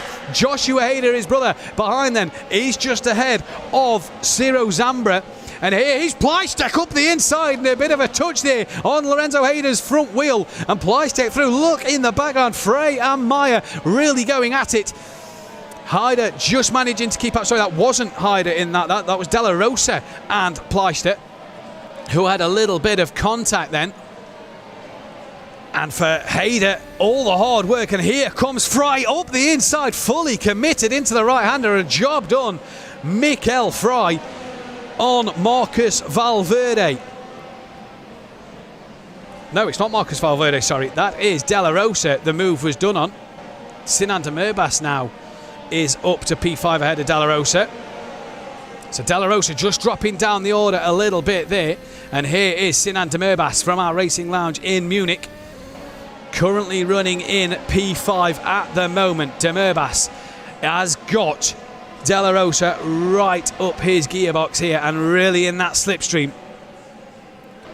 And look, a bit of a sort of chain of cars slipstreaming each other, and that is Meyer and De La Rosa side by side. And I tell you what, I thought Valverde was going to have a little look there, but Meyer gets the job done. De La Rosa, and who's that round in the background? I think that is Meyer and De La Rosa. It is indeed Valverde and Hyder. And Zambra being promoted. David Seed up to 9th place as well. So a mistake there from Meyer and De La Rosa. Was that a bit of contact there between the two of them, promoting several drivers up a couple of places then? David Seed now running P9, 1.1 seconds off the back of Ciro Zambra at this moment. Lap 8 of 21, and there has been some dramas already in this race. Joshua Hyder on the back of Marcus Valverde in that slipstream, coming down towards the hairpin corner. You need to get this right, and he does indeed. 4 tenths off the back of Valverde. Valverde here at the moment being able to score some points over David Seed, as is Sinan de Merbas, as provisionally at the moment they are ahead. Here is Joshua Hyder here in Kempthal, fully concentrated, fully aware of the job he's doing at this moment, and in that slipstream of Marcus Valverde. And here he comes now. Can he pull himself along? A tenth quicker than Valverde on the last lap. Is he starting to just gain that bit of time? Half a second still the gap. The closing speed under the brakes. He gains a tenth there. Did he run a little too deep compared to Valverde? Possibly so. He loses a couple of tenths, couple of hundredths of a second on the exit of the corner. But your leader, Nico Farland, absolutely gone out front from Hyder, 2.2 seconds. He's 2.6 then ahead of Yannick Pleistek in 3rd place. Mikel Fry currently 4th from Sinan de Merbas, Marcus Valverde, and this man Joshua Hyder on screen, who is really getting closer through that middle sector to Marcus Valverde. A couple of tenths separates the two of them now, and look at the pressure he is starting to apply through the Arabiat as they come, and a great run into this right-left section. Get this right, could he be full send it mode into the hairpin? He's a bit too far back to fully commit, as Andre Wagner's just dropped down a couple of places, and that's Georgiev and Yumli who benefit from that one. Lap 9 has been started by the race leader, and there is Marcus Valverde. Look at the concentration on this young man's face. Concentrated fully on that final corner. He knows Joshua Hyder is there. Fastest lap, Lorenzo Hyder, a 1:20.4 at the minute, so he is back on a charge. and is fully ready to get the job done. Brother Joshua, though, trying to get past Valverde. He had a look into turn one from Zambra's point of view. He's kind of hoping that these two have a bit of a squabble and he can capitalise on maybe a mistake or two, but he has got David Seed right with him. David Seed, patience is the word I'm going to use at the moment. Not seeing any lunges, not seeing any overdriving of the car, just calm, patient race. A little wide there, as I say that, bit of a commentator's curse as he comes through and runs a little wide onto the gravel. And who is that? We've just had a spinner. That is Joshua Hyder, who has had a moment and is off into the gravel, into the wall, facing the wrong way, has to spin it around. And you can hear the frustration here in Kempt Hall as he stays well out the way of oncoming traffic. David Seed now all up in the Ciro Zambra's gearbox. And Hyder really will be frustrated with himself on that one. Meanwhile, brother Lorenzo Hyder within a second now of the leader, so he's on an absolute charge at this moment. David Seed trying to get on the back of Zambra as well.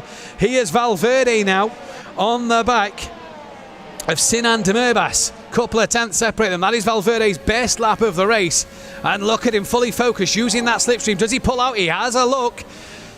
I'm right there if you make a mistake. But that cost him a poor run through turn one. Really misses the apex.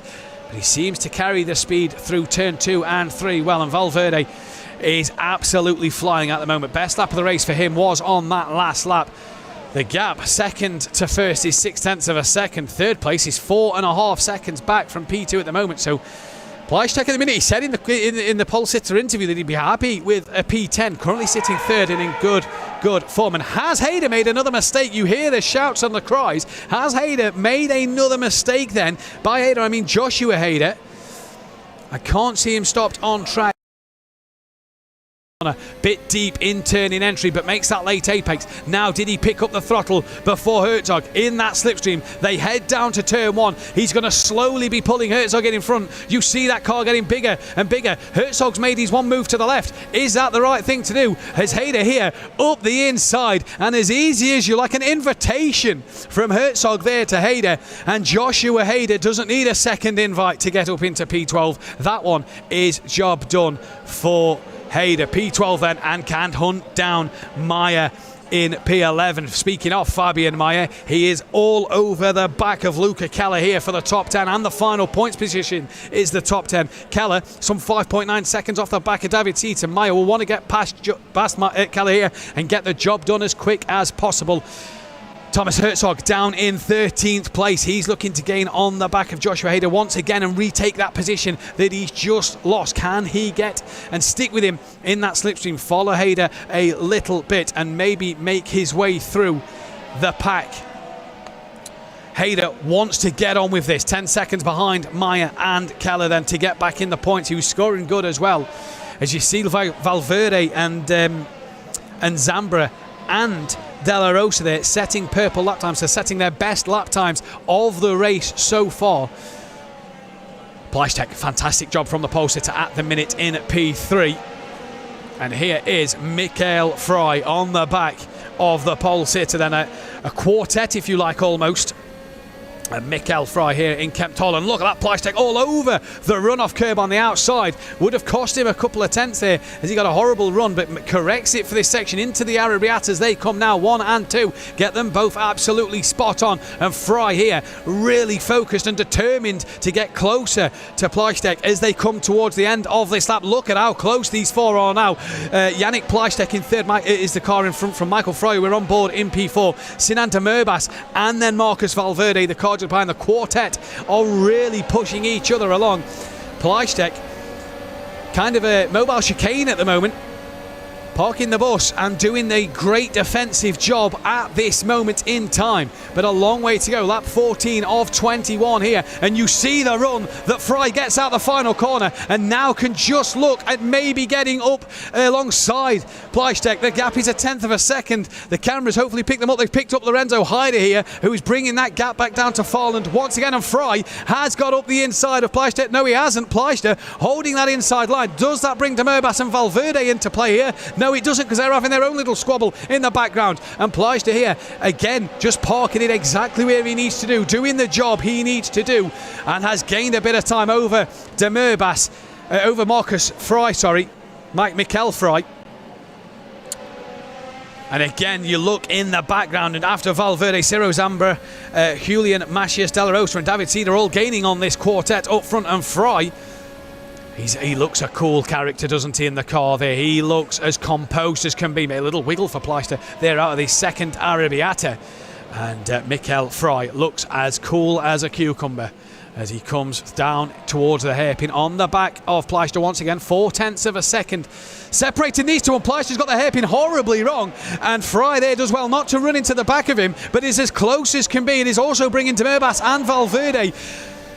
Look at Fry, he's having a look into the final hairpin, a little dab on the brakes there just to make sure he gets it right. He's ran a little deep, and that is de Murbas looking up the inside of Fry, and de Murbas hoping for a run here. Pleister's been led off the leash a little bit and has been set free, as de Murbas here is being put under pressure. He's putting Mikel Fry under pressure, De La Rosa's got past Zambra in the background. Zambra's got that one back. Here is de Murbas. Pleister's gone wide, and this then gives Mikel Fry the best opportunity, but to the outside of turn 2, cannot get it done there. And Pleister again hanging on for dear life. He's hanging on by a thread in this P3. Valverde has now got past. No, he hasn't. He stayed there. It was David Seed getting past De La Rosa for P8 and 9. Looking back from Pleister's car here, and Yannick Pleister really is having to drive this car and defend like he's never defended before. Hyder, the leader, within 0.4 of a second of Farland now out front, but this battle, 3rd, 4th, 5th, 6th, 7th, 8th and 9th, kind of in a train here. In fact, De La Rosa is not looking at the time screens. He's 1.9 behind. He's dropped back a little bit, so it's just 3rd, 4th, 5th, 6th, 7th and 8th.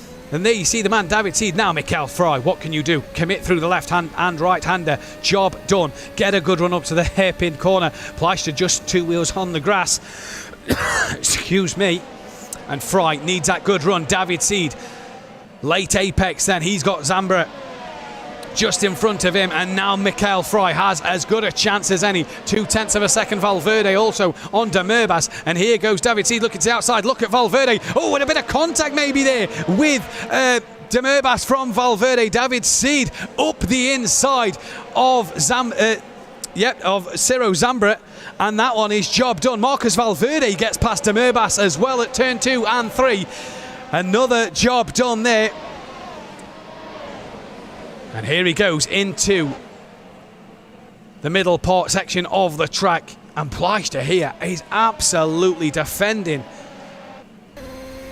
brilliantly, is Yannick Pleister. Marcus Valverde then up into P5, and just as he got a job done, his championship rival got a job done, and now separating them two is the other title contender, Sinan de Murbas. And here he is, and he is on the back of Marcus Valverde, and who's on the back of him? It's that man David Seed, the man with a million smiles.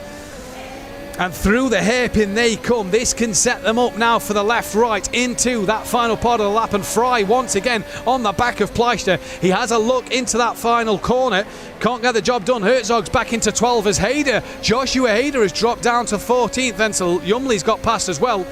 Now Fry, is this his best opportunity down to the start straight with lap 18 of 21 here, and Fry looking to make a move on Pleister. Then he's on the he's outside. Pleister defending up the inside. Is he going to be later on the brakes? We're currently seeing Marcus Valverde. We'll wait for the camera to pan round from turn 1, and there is Pleister still with Fry on the back of him. And what a drive, and look at David Seed in the background. He's got clear of de Murbas and he's up to P6, as patient as can be for David Seed. Not the podium places yet, but more points in the bag over Sinan de Murbas to pull clear of him in this championship so far. Pleister, you have to tip your hat to this man. What a defensive drive it was. Top 10 he said he'd take. What a defensive drive from this man in this race on the back foot. Excuse me. Out front, Hayder, 0.7 of a second to Farland as well. Who's that who's made a mistake? Or is that? I wonder if that is our first female competitor then. Francesca Panchi de Benito, who has just gone a lap down. I think that was her keeping out the way on her first start here. David Seed on the back of Valverde, on the back of Fry, on the back of Pleister. Once again, and David Seed, a rare mistake. And well off at the final corner, losing out then to De Merbas and losing out to Ciro Zamba and Julian Macias de la Rosa, who's just got past Zemerba as well. And Marcus Valverde having a look at Mikel Fry, who's having a look at Pleister, and Valverde up the inside will be the outside of turn 2. Can he keep it pinned there? Being forced onto the grass, and they make contact, and round goes Mikel Fry, manages to keep it together. Did he get a bit of a correction from Valverde, who's put himself off? And that's allowed De Merbas, Zambra and De La Rosa to gain another place as well. Verde gets De La Rosa back though. Did De La Rosa make a mistake then? I think David Seed, yes he has got past De La Rosa once again. Lap 19 of 21. We're coming to the finale of this race. And what drama there has been. Francesca,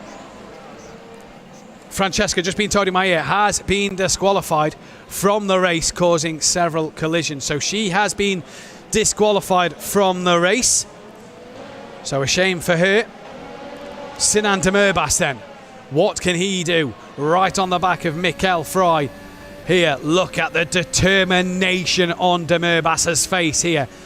Fry, just a little wider than he'd have wanted to be. Does that compromise his run out the final corner? This has allowed Yannick Pleister to just pull himself a little gap and be comfortable here. Here comes David Seed on his closest rival, Marcus Valverde. Fry, though, looking to defend from De Merbas, and De Merbas trying to go right around the outside. Inside for turn 2. Is De Merbas done the job? He has done, and Fry has to yield that. And I think David Seed actually in the background has got past Valverde. Yes, he has. So David Seed, even though he's made a couple of mistakes, he's now up to P7 once again. And look at Fry having a look.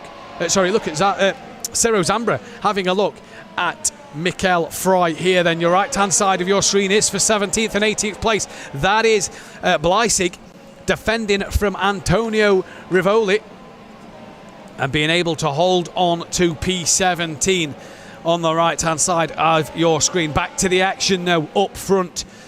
Mikel Fry was fighting for a podium. He's now down in P5 at this moment in time. And what he's going through his head, he's got to refocus here as the leaders are on lap 20. The leaders are just about to start lap 21. And on to the final lap they go, and look at this. Lorenzo Hyder here looking to the outside at turn 1, and Nico Farland defending from him. It's do or die for Lorenzo Hyder here. Last gasp saloon. And he's just made a little mistake, a bit of a correction he has to make through turn 2 there, which is giving him a horrible run, just loses him a bit of momentum. Look at the left-hand side of your screen. Mikel Fry, currently comfortable, but David Seed getting past Ciro Zambra, trying to make up another position. P6 for David Seed on the last lap. Can he get Mikel Fry to get 5th place as well? So David Seed making some late moves, but Nico Farland, been out front most of this race, has had pressure from Lorenzo Hyder. But Hyder has made the mistakes himself that has let Nico Farland off the leash here.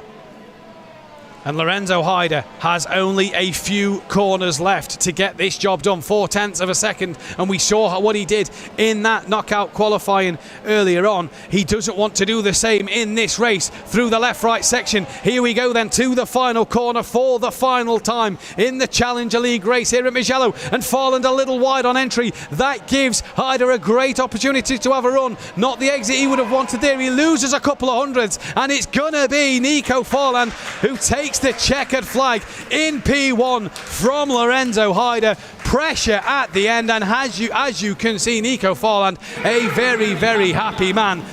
But for Lorenzo Hyder, frustration and maybe a few too many mistakes from himself. Yannick Pleister finishes P3 ahead of Sinan De Merbas.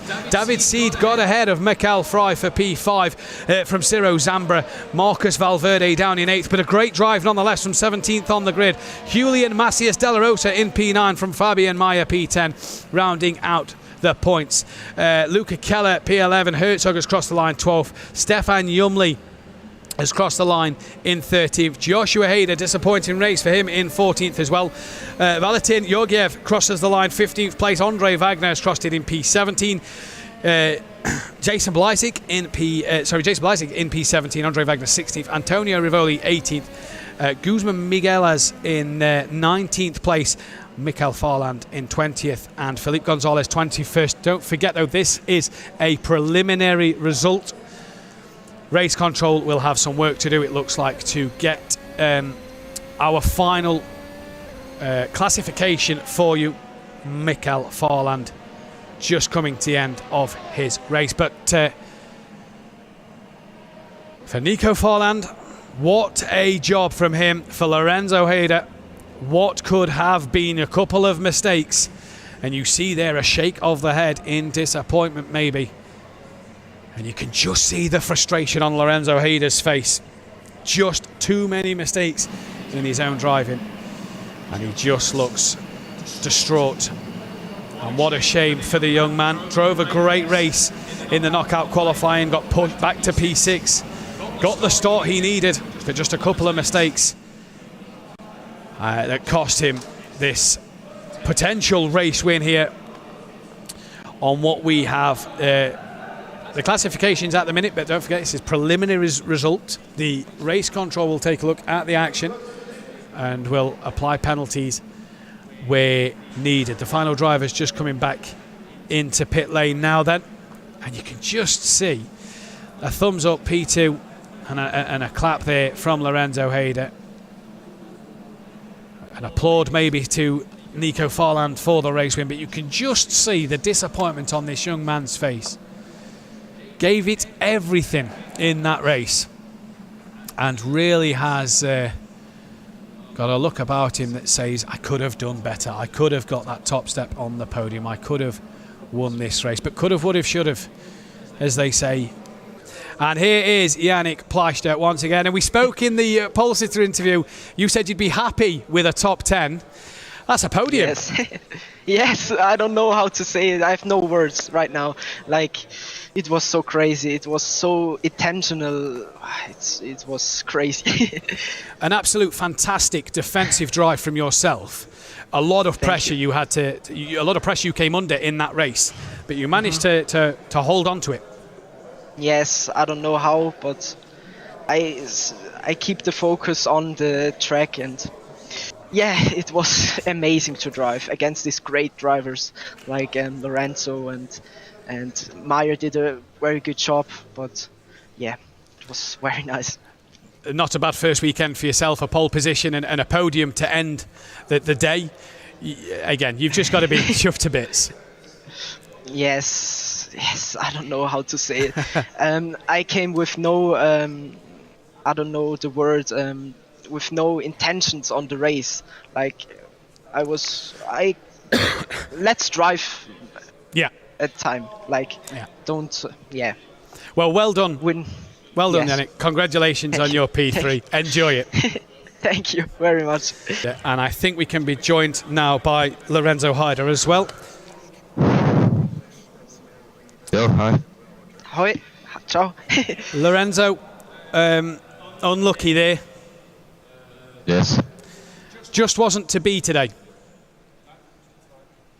I have no words. My pace was really good.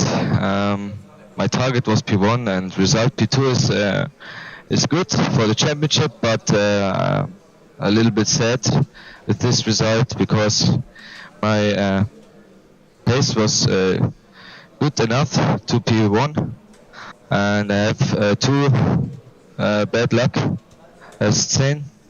So yeah, a little bit disappointing.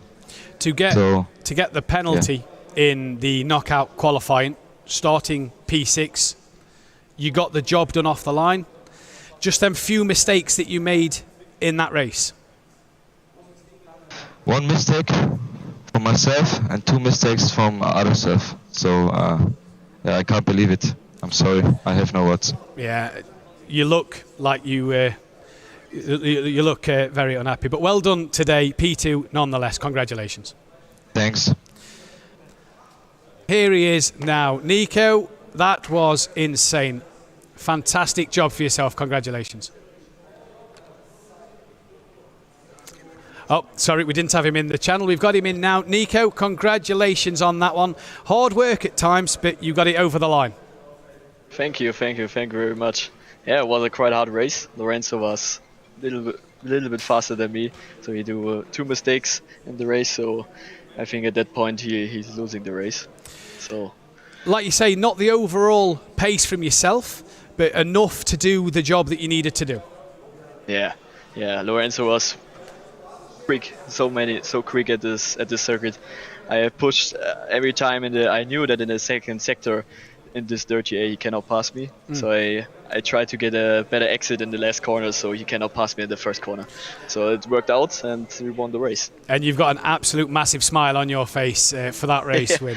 Yeah, of course. Nico Farland taking the race win from Lorenzo Hyder. Yannick Pleister in P3. There you see a very happy Yannick Pleister getting his medal for P3. And look at that, a high five and a massive, massive smile from him. He is absolutely delighted with that one. Couldn't be happier. Here then is Lorenzo Hyder, and you can still see the disappointment. A round of applause here in Kemptthal for Lorenzo Hyder. Still happy with the P2, not the win he wanted, but a P2 nonetheless. Another happy man with a massive smile, and he gets his medal. Nico Farland, the top step of the podium, who will receive a handshake and his medal as well around his neck, and a very, very happy man, flexing the muscles. Very happy with that one. Hopefully he'll head up to the camera. Thumbs up. Your final classifications: Nico Farland, Lorenzo Hyder and Yannick Pleister on the podium. David Seed, Michael Fry and Michael Farland with penalties. Felipe Gonzalez as well dropping down the order. The standings are like this: David Seed, Marcus Valverde and Sinan Demerbas in the top 3. Yannick Pleister on the points for the first time this season after his good 3rd place. And a point this season as well for Luca Keller, bringing up the final point standings with everybody else on 0.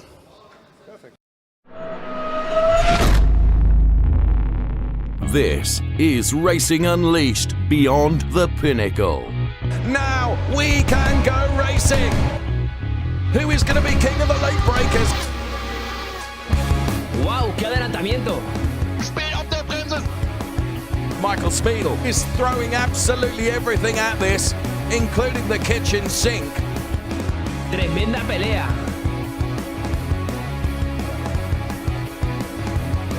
Disaster strikes. Unglaublich. Wow, qué pelea. I'm loving this.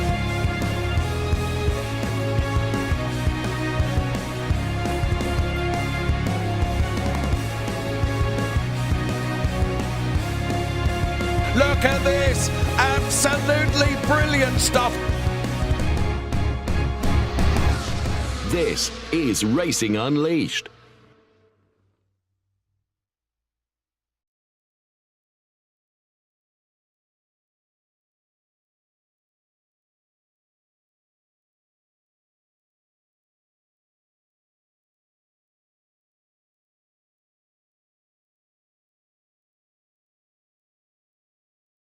Hi, my name is Ralph Möller.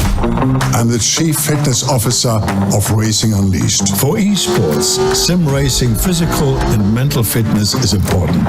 30 to 60 minutes of exercises per day are important for your success. Use your bike instead of your car, or just take a walk. There are no excuses. Running, cycling, swimming, or gym. Just keep it going. So get fit and fast with a Gladiator. Racing Unleashed. See you soon.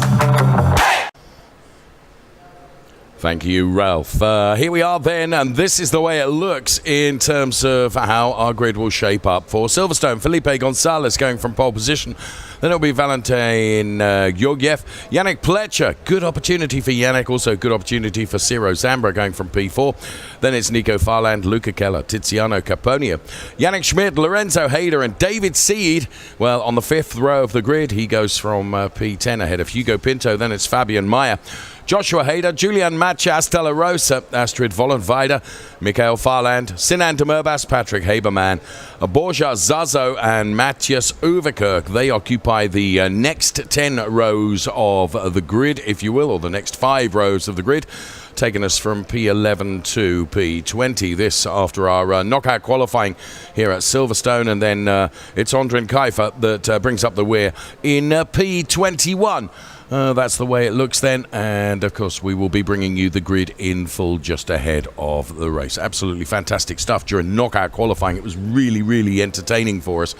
No question about that, and great competition going on within the realms of our drivers here in the Challenger League, which is where we are at today. Here is what the drivers are up for then in terms of prizes. And here you can see how it's split across the Challenger League and also the Razer League. Big money to be had by all the competitors in the Racing Unleashed program. Over 200,000 Swiss francs up for grabs in prize money. And he who banks P1 today, as you can see in the Challenger League, banks 500 Swiss francs. Over the course of the season, it's a big amount of money. So something like just over 200,000 Swiss francs up for grabs for the total prize fund across the 2 leagues, the Challenger League and the Racer League in Racing Unleashed. And of course, there is a fun league as well. Hold on to your hats. We're about to go racing.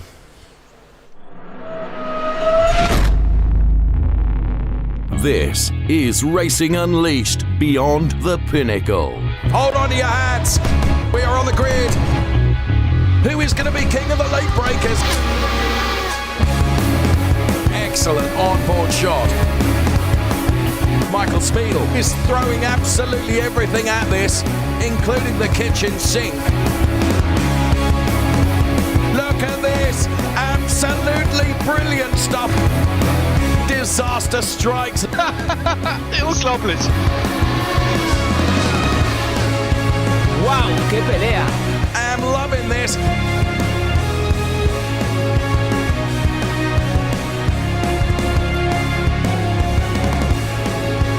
Take your hat off and give him a bow. He's already in the lead, and now he can sail off into the sunset. This is Racing Unleashed. And there is such huge competition in Racing Unleashed, but such a huge sense of camaraderie as well, because in Racing Unleashed, we are family. And whilst all the drivers are huge competitors out there on track, when they get out of the simulators, you can see that they are absolutely friends and have such a good relationship between each other across all of our lounges. There really is such healthy respect and friendship as well, and it is always a delight to see. And of course, it's what you always want. You want to be hugely competitive out there on the track, but you want to have great fun off the track as well. So we are family, Racing Unleashed. No question about that. Green and go! Here, you are not just a lone fighter in a tough sporting competition against the other racers. You may be alone in the cockpit, but in the lounge you will quickly find friends. The focus is on having fun in the joint sporting competition. It has a family character, and indeed many families come to Racing Unleashed. I might have had some sim racing experience once or twice before that, and then I drove at Racing Unleashed. At some point I was told that competitions also take place here. It totally fascinated me, these cockpits that move. It's all very realistic and not like at home on the console. Well, I was the first to be there, and then I told my dad that I was driving in the simulator at Racing Unleashed. Then he looked at it too, drove it once, and then very quickly he got the gold card. Sehr schnell das Goldpaket geholt. But first I had bronze, then silver and then gold right away, because I realized that I wouldn't get very far with bronze. Absolutely fun level. There's level 100. We are addicted. When the father with a son found new family similarities through Racing Unleashed. Karl Hirsch is always there when Sebastian Hirsch is chasing points. I absolutely love watching him to try to improve his time and beat his old records. And Sebastian Hirsch has gone through a radical fitness regimen, found new interests with Racing Unleashed, played sports, true to the motto of our Chief Fitness Officer. Get fit and fast with a gladiator. Family brings you together very strongly. When I think back to Sebastian 2 or 3 years ago, he was at home, I'll put it this way, as a couch potato and wasn't really fascinated by anything. And then he discovered this topic of motorsport and then said, okay, I want to do that. I'll change my whole life for it, and took a huge step. Michael Schumacher was the first to recognize that the fittest people simply have advantages over other people. It completely changed my whole life. Mein ganzes Leben komplett verändert. The Hyder brothers also live for motorsports. From an early age on the go in karts, they celebrate great success there. Together in one team, driver change among brothers, victorious in the Kart Series German Team Championship. The Hyder brothers. We have a great relationship. We go through thick and thin, and we support each other as best as we can. And when you have that kind of cohesion, it's all the more important to have that kind of goal. You have 100% trust. You know, okay, this person is giving everything now. I also think that we would never be that good at the level we are now, and we couldn't have taken each other further. And so we step up and push each other almost to the limit in the fight. But always fair. The success also comes at Racing Unleashed. In the last 3 races, 3 podiums for Lorenzo Hyder. The last even as a guest driver in the Razer League. Now the fraternal double podium is missing. Sometime. Sometime? What do you mean? It has always been our goal. It will continue to be our goal. And then we will see how far we can get. Hyder 1-2. A very unusual constellation in the Farland family. Father and son are both active in the Challenger League. That was always our dream, and that's something that is really easily possible here. And you won't find that anywhere else. Ist, glaube ich, auch schon ganz cool, wenn man competitive. It's really cool when you can race completely against each other and also compete with each other. And I think that support is also very important. Was nicht so ganz läuft. Racing Unleashed, a unique family bond. Or, in other words, we are family.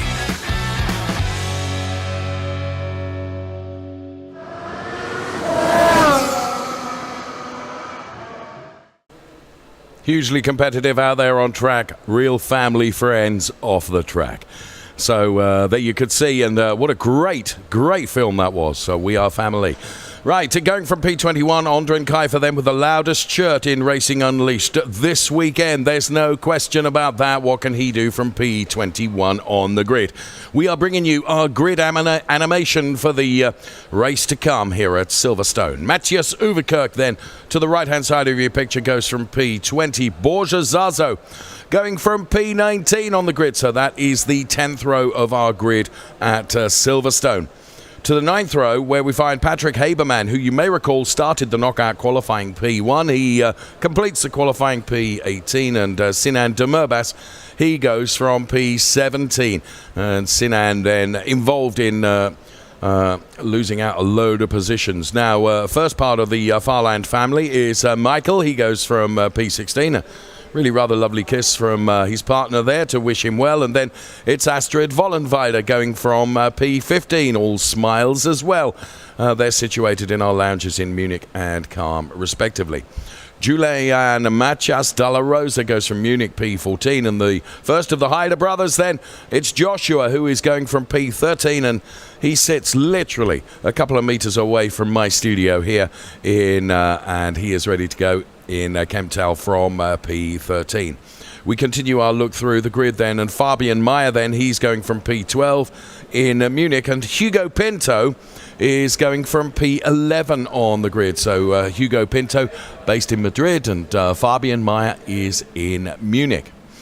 Now, Lorenzo Hyder, the other Hyder brother, he goes from P9. And right alongside him then, in our racing lounge in Madrid, is David Seed.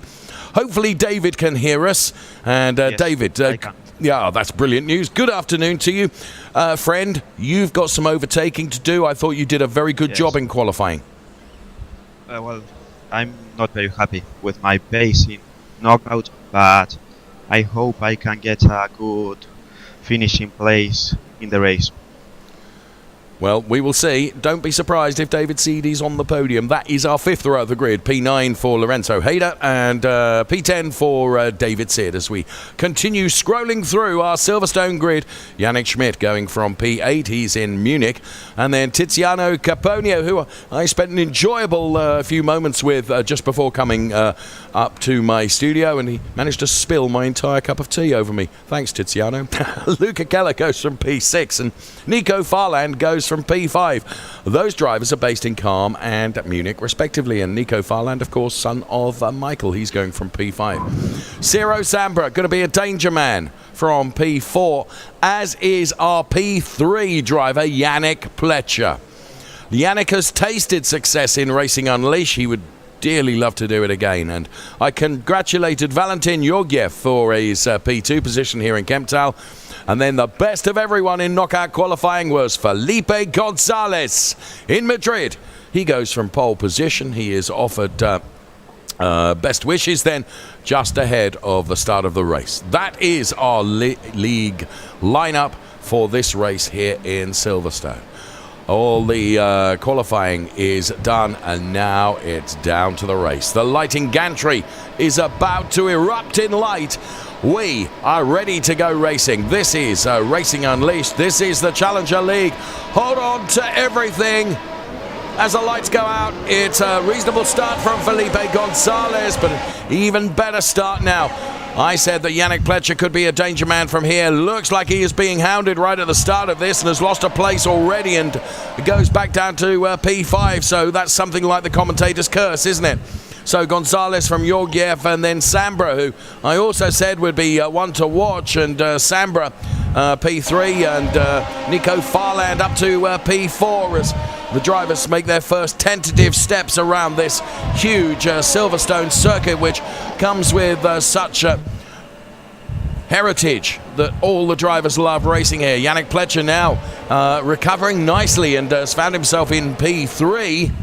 So Yannick Pletcher, who, as I said in one of her earlier rounds, has tasted the rich spoils of success, and he'll be fancying his chances here. But Felipe Gonzalez is escaping up the road and has already built some 7/10ths as we look at this fantastic complex of turns of Maggots and Beckett's and Chapel as well. Very, very fast part of the circuit, leading to the fastest with Nico Farland that we go on board with. So here comes Nico Farland then, currently running in P5, but Nico Farland makes it to P4 and relegates both Georgiev and Tiziano Caponio. So Felipe Gonzalez and Ciro Sambra now has taken the lead. I can see from our graphics on the left-hand side of the screen as there is so much overtaking going on that it's a job to know where to point our cameras, and we have loads of them around this Silverstone circuit as we complete our first lap of racing. It is Ciro Sambra from Yannick Pletcher, and then it's Felipe Gonzalez. Georgiev is under pressure here from David Seed, who is moving up the order and now finds himself in P8, having started P10. So he's moved up a couple of places. Here comes Valentin fighting back and retakes P9 from Pinto. So Ciro Sambra with 3/10ths. Make that 4/10ths now over Yannick Pletcher in the lead of the race. And Nico Farland now is P3. They are our podium placers, but there's an awful lot of racing to come yet before we even think about a podium. Ciro Sambra leading by 4/10ths over Yannick Pletcher, P2. Nico Farland, P3. Let's go on board with Ciro Sambra. What can he see in front of him? Utterly nothing. Clear tarmac. He should be able to nail every apex through this Beckett and Chapel series of turns, and then out onto the Hangar Straight. He has got clear track ahead of him. Yannick Pletcher, though, has reduced the gap to 5/10ths between P1 and P2. Yannick Pletcher meaning business here then. Discretion the better part of valor of that little overtake. And David Seed now chasing down hard. He's currently running in P8, having taken up a couple of positions already since the start of the race. And David Seed is not one to be ruled out of this. I said when we were going through our grid animation that he could well be a podium sitter, as Yannick Pletcher sets the fastest lap of the race early on, but he's now some 6.5 tenths down on Ciro Zambra. And now Tiziano Caponio, we can see there as Yannick Pletcher has lost out on a huge bunch of places, according to the graphics on the left-hand side of the screen. Here is Felipe Gonzalez. Tiziano to the inside then, and he's going to make this work. So absolutely brilliant move from Tiziano Caponio up into P3. So it's Ciro Zambra, Nico Farland who's P2, and Tiziano Caponio now in P3. There he is with the trademark baseball cap on, doing a very good job indeed. Luca Keller is currently running P6. He's just ahead of David Seed, and David Seed is really trying to reel in Luca Keller, so that David Seed can advantage himself yet another place. He's currently running in P7. There he is in the all-yellow car. And there is Luca Keller then, the very man that he's chasing. But Luca Keller has got his target sights on Yannick Pletcher here. Luca Keller to the inside. They go almost 3 abreast. A little touch between Yannick Pletcher and the other car. And Luca Keller then does advantage himself a position. And so too does Yannick Pletcher, back into P4 now. So lots going on in the early stages of this, as now Ciro Zambra sets the fastest lap, as we put another lap into the book here at Silverstone. This wonderful Racing Unleashed Challenger League race here at Silverstone, our second date in the UK, having already been to the somewhat roller coaster-like Brands Hatch in comparison to the really rather flat but very, very fast tarmac surface of Silverstone. On board with David Seed, now running in P6, quietly picking off all those cars ahead of him. BRDC Clubhouse to the right-hand side as he brakes now, and then into the old National Pit Straight here at Silverstone. And that's precisely where that is before you head off into Copse, of course, which is taken so quickly. And Copse comes up now, the right-hand side, or the right-hander, I should say, for our drivers. Sinan Demirbaş running in P7. David Seed not still able to get by Keller at the moment. We go on board with David Seed, who's being chased down by Sinan Demirbaş, and also Matias Della Rosa, who's running P8 at the moment. So Ciro Zambra with 2.5 seconds to the good over Nico Farland. Then it's Tiziano Caponio with a brilliant P3 at the moment. And here is Sinan Demirbaş then. He was somewhat unlucky during our knockout qualifying, in my opinion, and is therefore having to fight from further back down the order than he would perhaps like to be. So Ciro Zambra, fastest lap out front. And as he crosses the timing line, he extends his lead to 2.7, make that 2.8 seconds over Nico Farland. Where is Nico's father running significantly down the order? Wellington Straight now that we are on. Wellington Straight leading into this left-hander, which is taken so quickly. Ondrin Kaifer then.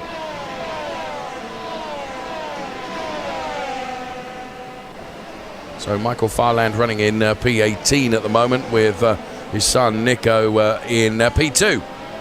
So Ondrin Kaifer running in P11, just outside the points, if you will, as Zazo goes by Astrid Vollenweider with the fight that's going on for P14. But we keep an eye on Ondrin Kaifer here, chasing down Pinto ahead, and Georgiev is the car that's just ahead of Pinto. So opportunity here potentially for Ondrin Kaifer as we go on board with him now. I absolutely love these onboard shots here at Racing Unleashed. They give us such perspective of what the drivers are going through inside these wonderful simulators. As whoa, carrying just a bit too much speed there, but it was a big save from Ondrin, running out onto the grass, but holding it all together now. David Seed still in that P6 place, not been able really to reel in Luca Keller. Luca Keller doing a good job here. I wonder whether it is because David Seed is very conscious of the fact that he's got Sinan Demirbaş right up his trumpet. So we're about to put another lap in the book. You can see the David Seed fan club sits behind him in the lounge in Madrid, watching on as he goes through farm and now breaks for village. And he does get closer now to... oh, and there you can see Sinan Demirbaş. I said he was looking very aggressive, and sure enough, he has taken it to David Seed. David Seed now having to take very big defensive moves here to prevent Sinan Demirbaş from coming through. Now, Sinan on the outside there was never going to be able to make that work. But this is why David Seed has not been able to really get by Luca Keller. It's because his rear view mirrors have been full of this car, the car of Sinan Demirbaş, as we're down the national pit straight now, on board with David Seed, who breaks away just a little bit from Sinan Demirbaş now. So it's Zambra from Farland, Caponio, Pletcher, Keller, and then this fight that we're watching. And it's great that we're staying with this, because there are 3-4 drivers here who all effectively could be after this P5 position. Here comes David Seed. Is he going to be king of the late breakers? Dive to the inside. No, he's not. I'll tell you what, Luca Keller took just a little bit too much curb there. Did it unsettle the car? No, he appears to have it all completely under control. Now rounding the final turn to put yet another lap on the record charts here at Silverstone. And it's another lap on the record charts with Luca Keller staying in P5 and preventing David Seed moving further up the order. Through farm we go. And now, an opportunity for David Seed. He had to be bold there and had to be committed to it, and he was. And now David Seed has received some of his own medicine back again. And he still stays ahead of Luca Keller and Sinan Demirbaş.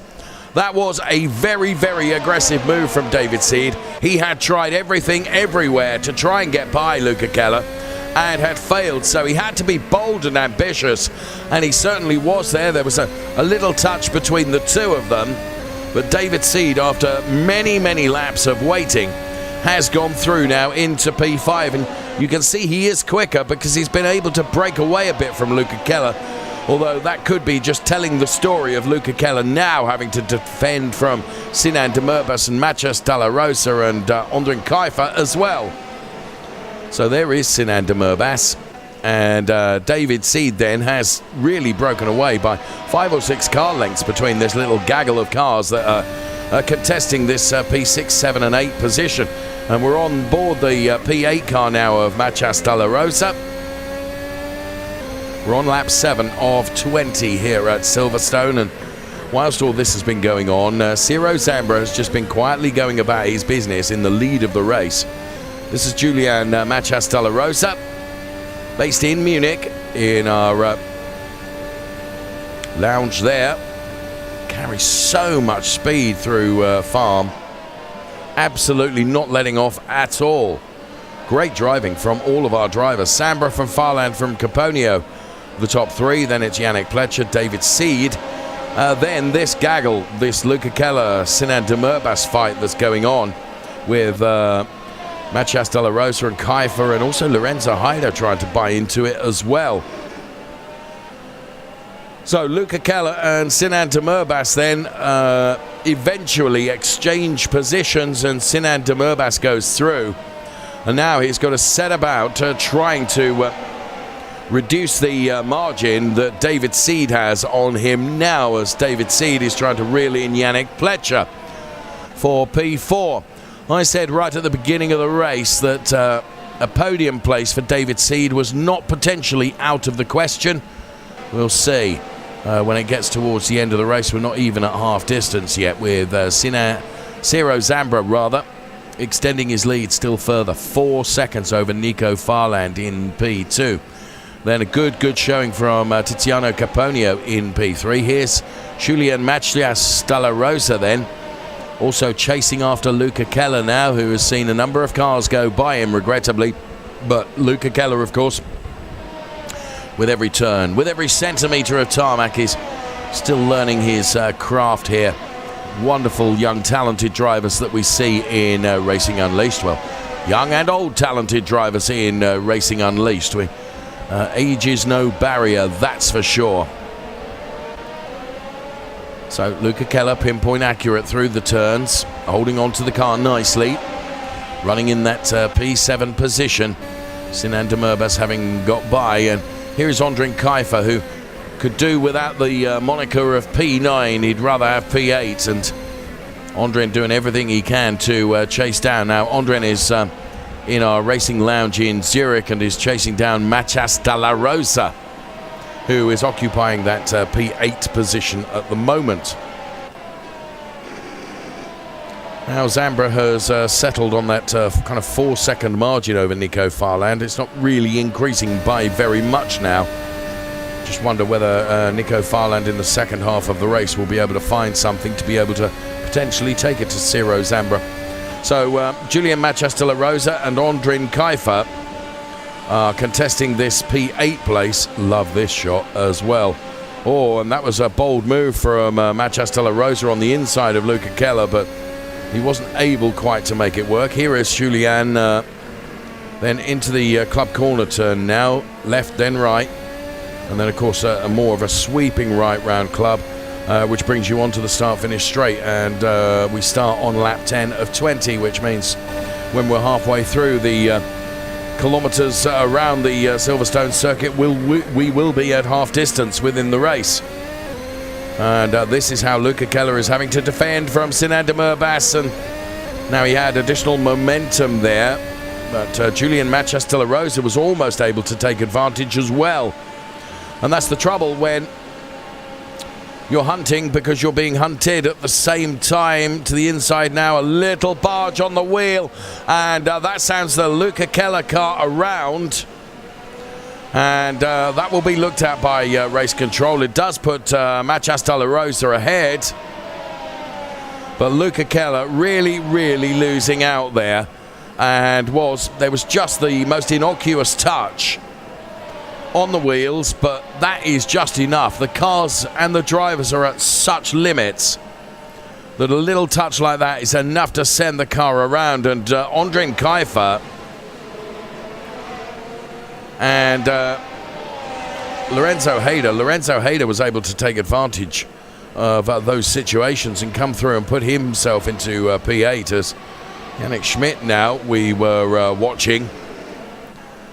All the way through the pack, there is plenty of side-by-side racing going on. And when you've got a battle of 3 cars together, as Yannick Schmidt loses out to Borja Zazo, who goes through, and it's Joshua Hyder who's into P11 now. But look at them, they're swapping places. Here's Borja. He's in Madrid, and he's got clear tarmac ahead of him now until the next gaggle of cars.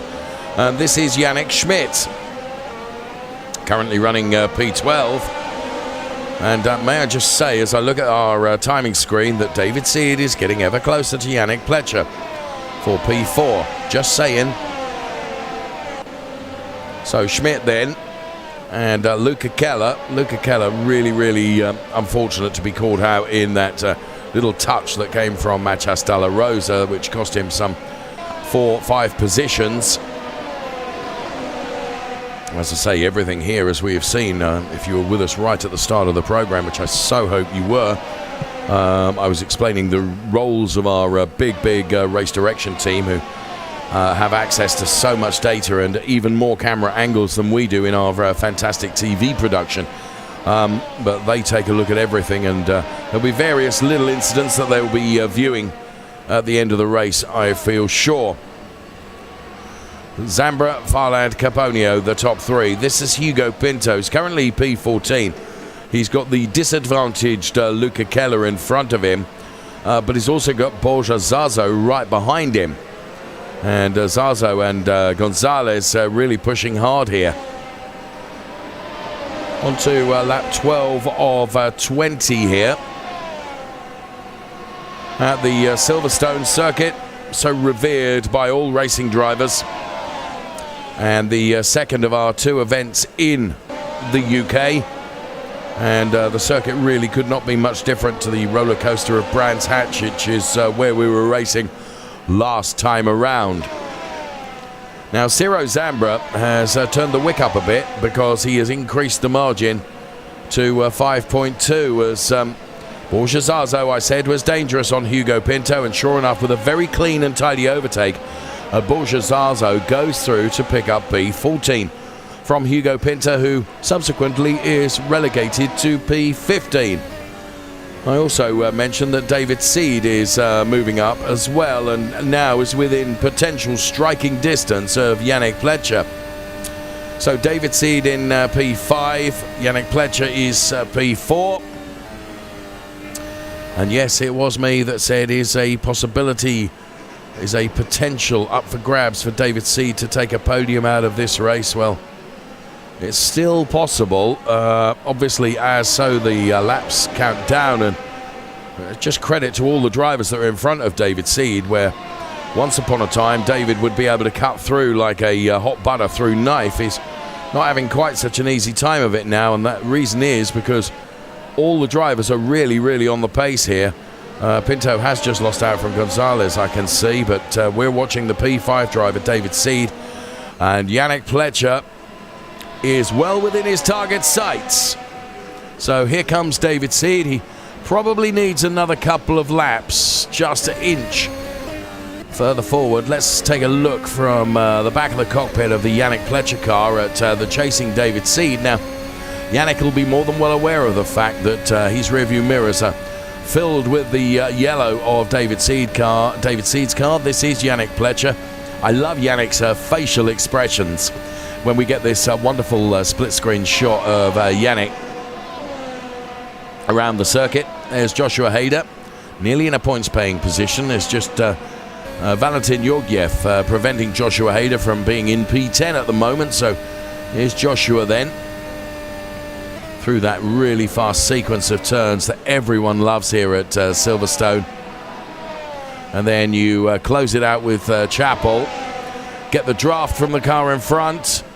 Under the bridge, Josh goes side by side with Valentin. Has he got enough to be able to close the door before Stowe? Well, he has to use opposite lock to control the slide, and actually in his bold ambition to move up a place, he loses a place, and in fact, it's Yannick Schmidt who is able to take advantage and just, oh no, and well, this plays nicely into the hands of Joshua Hyder as Zazo and Schmidt. Here's Joshua Hyder. You can see him just take a glance at the rearview mirrors to see what was going on behind, but he's of course more concerned with what's going on in front of him. So it's Zazo, Schmidt, Keller, Georgiev, a big loser there, and Joshua Hyder now with Borja Zazo, who has really been motoring during the course of this race, beginning to pursue Josh Hyder into that top 10. Now broken into the top 10 and running in P10, but is having to stick his elbows out and defend from Josh Hyder. Here is Borja Zazo. He's having to defend against Borja Zazo, I should say, and Borja looking very determined, running in P11 with Joshua Hyder, who's just managed to build a margin of comfort of maybe 2 or 3 car lengths over Borja Zazo. This is Yannick Pletcher. Watch the facial expressions, they're great, as he's continuing to really enjoy this race in P4 and has not been affected by David Seed closing in on him. It's not made him make any mistakes. Equally, Yannick, to be fair, has not been able to get closer to Tiziano Caponio. There is Tiziano in the red car. You can just see to the very left-hand side of your picture. And then focus of those three right in the middle is Yannick Pletcher, who is hunting, but probably is being hunted a bit more by David Seed. And Yannick Pletcher ever more aware of that.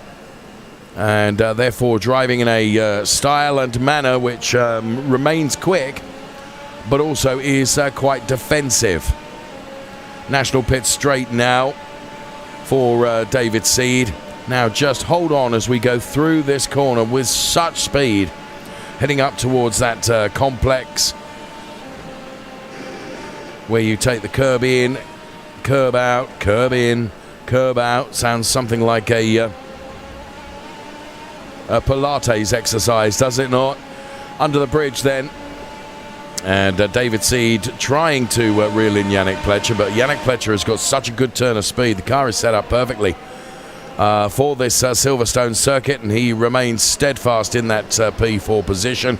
Not really able to take the fight to Tiziano Caponio, and these three kind of out on their own a bit because Nico Farland is far up the road, as too is our race leader. Lorenzo Hyder we're on board with right now. He's running P8, and Lorenzo completes another lap of the Silverstone Circuit.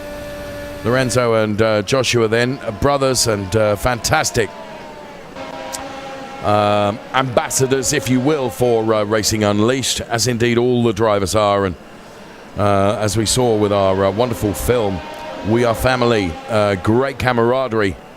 It all disappears when, of course, the guys get into the simulators and they go out on track. But once they're out of the simulators, great camaraderie and friendship between all our competitors. Ciro Sambra, 5.6 seconds to the good. David Seed. Well, Yannick Pletcher has just broken away a little bit from David Seed now, so Yannick is certainly not. Sometimes a driver just begins to lose concentration when they know that someone who's hugely successful is behind them, but fair play to Yannick Pletcher. He's not been upset or put off by the fact that David Seed is chasing him down, although Seed does get closer now. So David Seed then, who going into this race was leading the Drivers' Championship, and I really rather suspect that with Nico Farland banking the P2, even so, will still be leading the championship at the end of the race if everything finished as it is now, with David Seed in P5, which is a good points-paying position, but I don't think necessarily this is all over yet. Of course, tyre degradation is beginning to play a part as we are on lap 17 of 20. The tyres have been put through the hugest of heat cycles during the course of the race, and the degradation is probably now beginning to be felt by the drivers, who you may see them sliding around the track just a little bit more as the traction and grip that was afforded to them right at the beginning of the race has dipped away somewhat. And that might be why David Seed is just not... I mean, he, of course, has had to do more overtaking than a lot of drivers, and you can see his curb use is greater than that of Yannick Pletcher ahead, and that, I think, as Yannick Pletcher now goes for P3 to the outside of Tiziano Caponio. It's a long way around this turn, but that was a brilliant overtake from Yannick Pletcher, and I really didn't see that coming. So Yannick Pletcher goes through to pick up a podium place from Tiziano Caponio, who is here in Kemptal, and now Tiziano will be feeling the heat of aggression, if you will, from David Seed, who we're on board with now. And sure enough, David Seed up the inside, almost as if we'd cued that perfectly by script. David Seed goes through on Tiziano Caponio. Perhaps Tiziano is suffering from grip issues more than the other drivers. So Yannick Pletcher at the moment has the final podium place. Now, I rather fortuitously said that I felt David Seed is capable of a podium finish, despite his P10 start, as Lorenzo Hyder and Ondrin Kiefer are having a big battle in for P8 and P9. So Tiziano Caponio losing out to both Yannick Pletcher and David Seed. And Yannick Pletcher with 0.4 of margin over David Seed. It's not good for Yannick Pletcher, who will be sticking his elbows out. There is Tiziano Caponio, who might be actually being quite clever here and just thinking, right, I'm going to let these two fight and be ready to try and pick up any pieces should the fight all go awry. Georgiev has just got by Gonzalez for P15, incidentally. as we are on lap 19 of 20. And here comes David Seed's attack then for the final podium place to the inside of Yannick Pletcher. There is a touch between the two of them. It was another aggressive move from David Seed, and Yannick Pletcher is having none of it. Naff off might have been the expression used by Yannick Pletcher. You're going to have to try harder than that, David Seed, he says. And what did I say about Tiziano Caponio? Just as David Seed goes around, David Seed loses the back end of the car. Such was his quest to try and get by. He lost out the back end of the car, and that relegates him now to P6. So Yannick Pletcher now is under threat from Tiziano Caponio. Now, in my career, it's not often I say things that are right, but I did feel that Tiziano Caponio might just have been being very, very clever and allow David Seed and Yannick Pletcher to have their own fight and to try and pick up the pieces.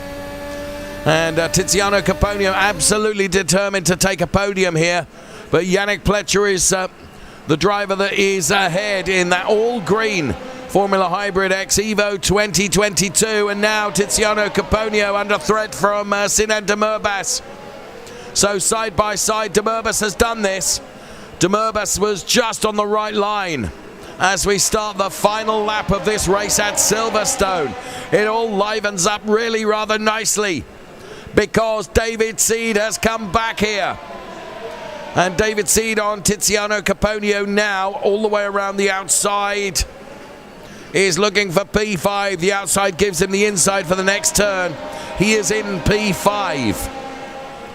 He has Sinan Demurbas and Yannick Pletcher ahead, but the remainder of this lap. Now, Tiziano Caponio is probably not going to take this lying down. We're on board with Ciro Zambra. We've not seen much of Ciro during the course of the race. The reason for that is he's been so blooming dominant. He's 7 seconds up the road of Nico Farland and Yannick Pletcher. So Tiziano Caponio then on the National Pit Straight. Wow, what a race in the final stages of this, but I think the cars that are P3, 4, 5 and 6 are gapped sufficiently where not much is going to happen here. I think Sinan Demurbas was just so clever. But a commanding victory from Ciro Zambra, who crosses the line and takes the win. A brilliant drive. Ciro based in Zurich. Nico Farland takes a very good P2. And there you can see Nico being congratulated there. And it is Yannick Pletcher that is able to take P3. So a podium for Yannick Pletcher ahead of Sinan Demurbas. Yannick Pletcher will be thrilled with that. And there you can see his facial expressions change to one of joy. And so the order is Zambra from Farland, Pletcher. Then it's Demurbas, Seed, Banks P5, Tiziano Caponio, Mathias de la Rosa, Kiefer, Lorenzo Hyder and Joshua Hyder. So the two Hyder brothers P9 and P10. Hugo Pinto banking P13. This is, of course, how it finishes on track. Doubtless race control will take a look at everything and just make sure that they're happy before we bring you the full and confirmed results. But wow, what a race here at Silverstone. And what a win for Ciro Zambra. A P2 for Nico Farland. P17 for Michael, his father. There's Astrid Vollenweider. So the order remains on the left-hand side of your screen, just as the cars are on their slowing down lap and heading back into the pit lane. There is Astrid Vollenweider then. Creditable P18 for Astrid, P19. It was Gonzalez that took P18 in the end. So Silverstone has played host to a very, very good race in the Challenger League. There is Lorenzo Hyder. Now you can see just how much is taken out of these drivers inside the cars. And I would suggest that Lorenzo was not altogether happy with something. And you can see one of our race directors here just taking a look at the steering wheel there. And Lorenzo will be jumping out of the simulator now just to the left-hand side of me. And see how much physical, a lot of heat expelled during the course of that. So Lorenzo and Joshua then finishing P9 and P10. And look of consternation. There's Joshua jumping out of the car.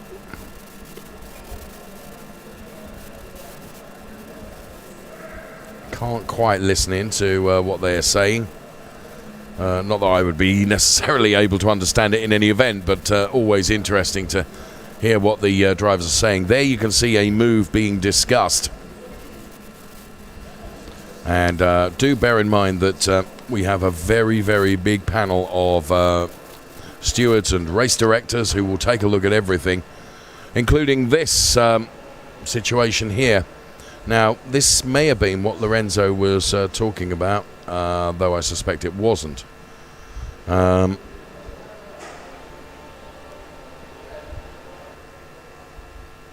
3 into 1 won't necessarily go, and indeed it didn't go. This is Michael Farland. First of all looked at the inside, then looked at the outside, and then something of a sideswipe. He did very well to hold on to that car, and this is Valentin Georgiev, and it's almost poetry in motion there with the two sideways cars, and then a huge hit from behind. So all of these incidents will be looked at by race control, who will decide whether any penalties need to be awarded before we get the full and confirmed result. What I would suggest is I don't think, as we look at Hugo Pinto, I don't think we've seen anything that would perhaps cause problems with the top 3. And that right in the front of another car. This is Lorenzo.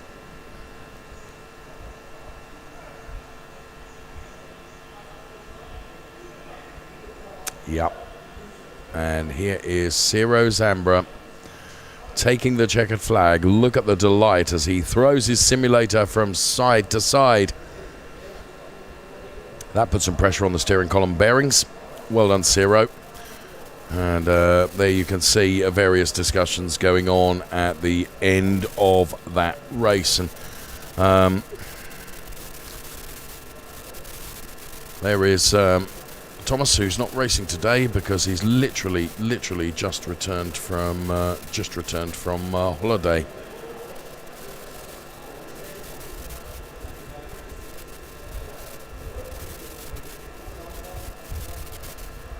So looking at some of our drivers, here is our provisional podium. As we saw Tiziano Caponio there, but this is our provisional podium. These are not confirmed yet because race control are taking a look at everything. Ciro Zambra will be on the top step of the podium, Nico Farland will be on the second step of the podium, and Yannick Pletcher will be on the third step of the podium. That's how we anticipated, but it is only anticipated at the moment because race directors are taking a look at a number of incidents that went on. And here is Yannick Pletcher, who his racecraft across the course of the race was such that it was enjoyable to watch. And it was almost more enjoyable to watch Yannick Pletcher's facial expressions as well. As one moment he would smile and then he wouldn't smile. Yannick, good afternoon. Brilliant race. Well done, friend. P3 at the moment. Thank you. Yeah, at the moment, yeah, it's amazing. I don't know how I feel. It's such an amazing experience right now. It's crazy. So much emotions going on ahead of the race. So it was crazy, literally. It was really crazy. Well, you seem to be able to tame the craziness, Yannick, because, you know, it was P3, P4, P4, P3. I mean, you know, honestly, you know, you got some really, really combative, aggressive drivers in and around you as well. And I said on air that, you know, sometimes when you're right in the middle, when you're hunting, but being hunted at the same time. You've kind of got to defend and attack at the same time. Yannick, you seem to do that really, really well. I was really impressed with you. Thank you very much. I'm very thanks for that. It's crazy. Yeah, on the race it was, I kept the focus and just drive, you know, and at the end, yeah, it was a good result, but it maybe could be P2 because my my failure at the second lap, I think. Yeah, there was. Yeah, it's so emotional right now. So much to think about, yes. My last question, so that you can get your emotions in check. You, of course, earlier on this season, you tasted the rich vein of success. And do you think, Yannick, that really has motivated you and made you hungry for yet more success? Yeah, definitely. I'm more. I smelled it, the podium. It was great, you know. And I keep training, I keep racing and trying to be on the top with 0. And yeah, today it was very good, but I could be better at the end. But it was still a good result. Thank you. Well, that's very humble of you. Yes, it was very good, but as you say, you could still be better, and I'm really, really enjoying watching your talent mature. Yannick Pletcher, many congratulations. Thank you very much. I do hope that we'll be seeing you on the podium. I don't think you were involved in anything that would question that podium, but what the heck do I know? I am merely a voice. So well done, Yannick Pletcher. We anticipate Yannick will be P3 on the podium, and gave us some fantastic racing, as did all the drivers. And something that Yannick was saying there that I really want to pick up on is that the emotions that are experienced as we look at Valentin Georgiev. That's how hard it is to work there inside those simulators. He is soaked from head to toe, is Valentin, and that is through sheer adrenaline and work, isn't it? And Valentin, just taking a look at that, there is race control. So as I was saying, I want to pick up on something that Yannick said, and that is about the emotions, because we saw earlier on with that wonderful film, We Are Family, as there is fantastic camaraderie, as you can see, and there is a fantastic driving from a father and son combo, the fearless Farland family, and it's Nico Farland who, of course, has done a brilliant job today. He's in Munich. Nico, good afternoon. That's a brilliant P2. Congratulations. Hello. Thank you very much. I'm pretty happy for this result because I needed the points.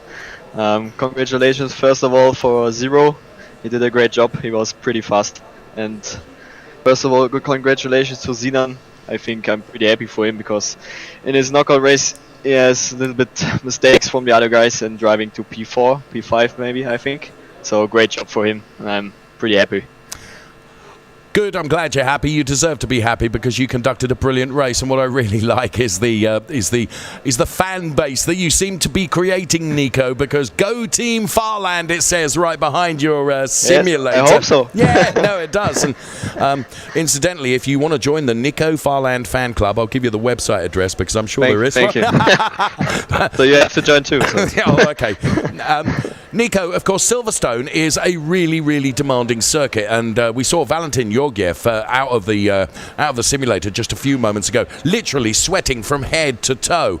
Yes. I just want you to explain to our audience, it's not an easy life sitting in that simulator. You work really hard, don't you, Nico? Yes, I work really hard, 4 weeks in training. So the last 4 days I was training with Smidl and Angelo, the Razer League guys, and they gave me that credible tips to drive faster and constantly in the race, and I think it's worked out. Hard work, and I'm sweating right now. So yes, I don't doubt you are. My last question to you, Nico, because I know you want to be celebrating, but this is a wonderful opportunity that Racing Unleashed provides, and we saw this in our We Are Family film. How much of a thrill is it to race with your old fella as well, because he's out there on track too? Yeah, it's really cool because I'm happy for him. I hope he had a good race. I don't speak with him after the race, but I hope that he have a good race, and I hope that he done no mistakes because he's very nervous when he's driving. But oh, really? I appreciate it when he's driving and he's qualified, because he was very nervous that he's not qualifying for the race, but he was qualified, and I'm pretty happy for him. Oh, well, that's wonderful to hear. Nico, congratulations. Well done on your, Thank you very much. I should say, provisional P2. I'm sure you've done nothing that would mean race control would look at that, but we're looking forward to seeing you on the podium. No, you're fine. I'm sure. Okay. Nico Farland then, and here is, you could just see to the left-hand side of the picture, Carl Wendlinger, who is a big, hugely successful racing driver in his own right, of course, and they're just taking a look at absolutely everything that went on during the course of this race, and whether that will have anything to do with the results and whether there would be any alterations. We will see. I don't think there's anything that's going to affect the podium. And now it's time to go just up the road from where we're based to Zurich. And the diminutive young man that sits inside that simulator and literally threw it from side to side as he crossed the finish line. Many congratulations, Ciro Zambra. A brilliant race. Thank you. I'm really happy. Yeah. Oh.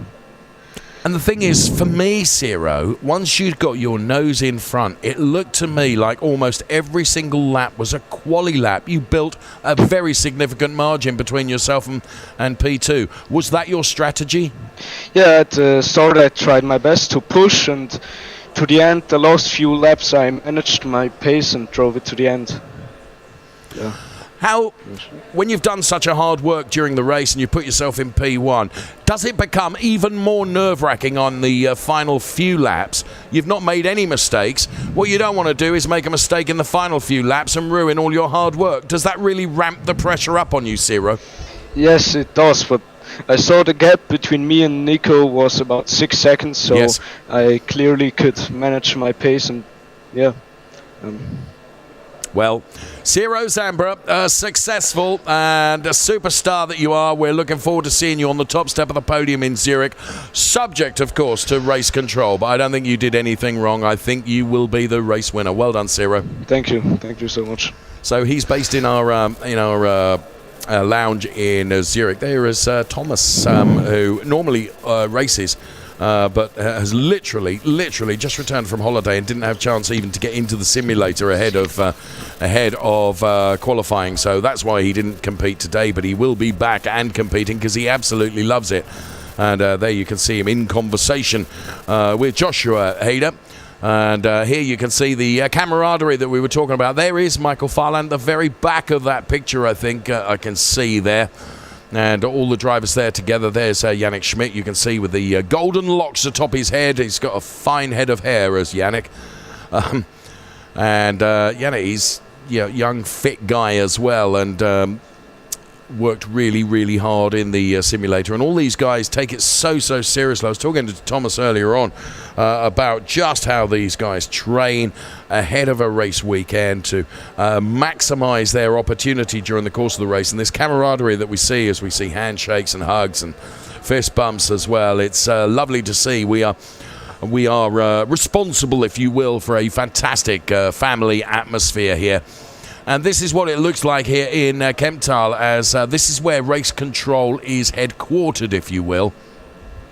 And that's why you can see almost steam coming out of that pit perch there, as everyone is just looking at so many different things during the course of that race to make sure that the result is absolutely fair. And I have to say, they're a hard bunch, and they rule it with a rod of iron. But it makes it fair for everyone, and it's really good to see. And right in the middle of them is Carl Wendlinger. There's Yannick Pletcher with his extraordinarily bright footwear. And Yannick Pletcher, what a wonderful guy to watch, and obviously a really emerging racing talent as well. I wouldn't be at all surprised to see Yannick Pletcher. Hello, Yannick. I wouldn't be surprised to see him in the Razer League next year. And, of course, he was saying that the success he had earlier on this year has really driven him to take another podium place today. So we will see. Podiums, I suspect, are being readied, but it will only be on the order of these people in race control before we are absolutely determined and can bring you a confirmed result from our Challenger League race today at Silverstone. Let me remind you that tomorrow we will be with our Razer League drivers who will be competing, of course, on the same circuit. There are 3 leagues now in Racing Unleashed. There is the Fun League, which is like an introduction to this fantastic series, ahead of the Challenger League and then the Racer League. And there you can see the discussions continuing after the race, and that's actually one of the focal points, if you will, that the social engagement once the race is over is always enjoyable as well, and new friends are made during the course of this, and that just reinforces what we were saying earlier on about the whole Racing Unleashed family is one big family. And yes, of course, hello Michael Farland, who's waving into the camera right now. Yeah, we love you too, and well done today. You didn't need to be nervous during your qualifying, and you didn't need to be nervous in your race. A really creditable performance, though I'm tempted to say the son done good, did he not? Nico, of course, we'll be seeing on the podium. So there we are. And you can just see Julian walking into the picture there, Machastella Rosa. So all of our drivers then in the various lounges as we bring them all together in competition for Racing Unleashed, and those lounges situated here in Kemptal and of course in Zurich and Madrid and Munich and Calm as well. I've had the benefit and privilege of being in a number of the lounges. Our broadcast HQ is here in Kemptal, where we're made to be very, very welcome, and it's good to be here. But whichever lounge you're in, if you want to come and experience it, we would love you to, and you would be made extraordinarily welcome. And just come and have a go in one of these fantastic simulators. Tell them Dave sent you. And honestly, they will look after you really, really well, and you will thoroughly, thoroughly enjoy the experience. Says he who has not yet been shoehorned into a simulator, and I say that because despite the svelteness of my figure, I have not yet been able to get into one of the simulators. It's a time thing. That's what it is. It's got nothing to do with not being able to get into it. It's just having the time to do it, because we're always really, really busy preparing this fantastic program to bring to you. So Racer League tomorrow then on the same circuit that we've seen the Challenger League drivers driving on today. And here we can see once again lots and lots of images being looked at now. Race Control have at their disposal, I mean, we have so many cameras around the circuit, and Race Control have all the camera angles they have are multiplied countless times. And the Race Control team can look at absolutely everything, frame by frame, if they so choose. There you can see Joshua Hyder and Lorenzo Hyder. They're the 2 Hyder brothers looking on. And the thing is that it doesn't matter how much pressure the Race Control are under in terms of knowing that there is a live program going out. They will not hurry a decision. They will make exactly the right decision, and if it takes longer than we would like it to take, then so be it. They want to be absolutely happy, and this is, I mean, the sporting integrity of Racing Unleashed is to be admired, because they want to make sure that everything is absolutely right. And that man, Carl Wendlinger, to the right-hand side of the picture, of course, a very, very successful racing driver in his own right, sees it from a racing driver's point of view as well, which is of course very, very important, because racing drivers sometimes have slightly different views to race directors. Funny that. But they do. And there you can see all the discussions going on. Exactly what I said about the camaraderie and the friendship here, as we await final confirmation of everything. And then we will be seeing the podiums, but only when Race Control deem it absolutely happy, and that they are content with all the decisions that they make. So whilst we have some moments in hand, I remind you that we have a packed calendar this year, and in our calendar this year we go from Silverstone to Spa-Francorchamps. Another real stretch your legs opportunity through the Ardennes. Spa-Francorchamps, then it's Circuit de Catalunya in Barcelona, before the exclusive to Racing Unleashed Zurich Airport Circuit, which is a fantastic circuit. If you've never experienced it, It's one of the few circuits which has got a straight which isn't a straight as it goes around the circle, which is absolutely wonderful. And then the final race is going to be held in Imola, 12th and 13th of November. That will be the championship decider, if you will, the final race of our 10 events this year at Imola. However, it's not all over then, because we do have another event, a non-championship event, which is called the Battle for Glory. Now, the venue for the Battle for Glory, as you can see from the graphics there, it's a secret track. It is to be confirmed. It will involve both the Challenger League and the Racer League on December the 11th. But we don't know where it is. And I promise you this, I don't know where it is. If I knew, I might sneak it out to you. But I don't. They won't tell me. And look at this prize fund for the separate Battle for Glory. This is outside of the championship. If you take the win as a Challenger League driver, you've got £1,000 in your hand. If you take the win as a Racer League driver, you've got £7,000 in your hand. And that is the final event of the year. Here's the qualification phases for 2022. And as you can see, for the next event at Spa-Francorchamps, qualification starts on the 15th of August and ends on the 25th of August. For Circuit de Barcelona, Catalunya, it's 12th of September to the 22nd of September. 10th of October, 20th of October for the Zurich Airport Circuit, which is an absolute must. And then 31st of October to the 10th of November for Imola, for the season-deciding finale to come at Imola. And that's where we head to round out the championship for this year. So, Race Control still busy looking at various images and various data that has been fed into them. And getting close to reaching the conclusion of where they're happy. And once they've done that, then, of course, we can proceed. But we respect and understand why they have to do what they do. It's why the integrity of this championship is so protected, because everyone makes sure that everything is totally fair. And for us, that is absolutely critical. It's what makes us, hopefully, a championship that everybody wants to be involved in. An awful lot changed in 2022 as we see some of our drivers there, including Yannick Pletcher and Ciro as well. It was a new car for 2022, the Formula Hybrid X Evo 2022, new livery, new format, which not every driver was absolutely delighted with, the knockout format, which I love and I think drives absolutely brilliant entertainment.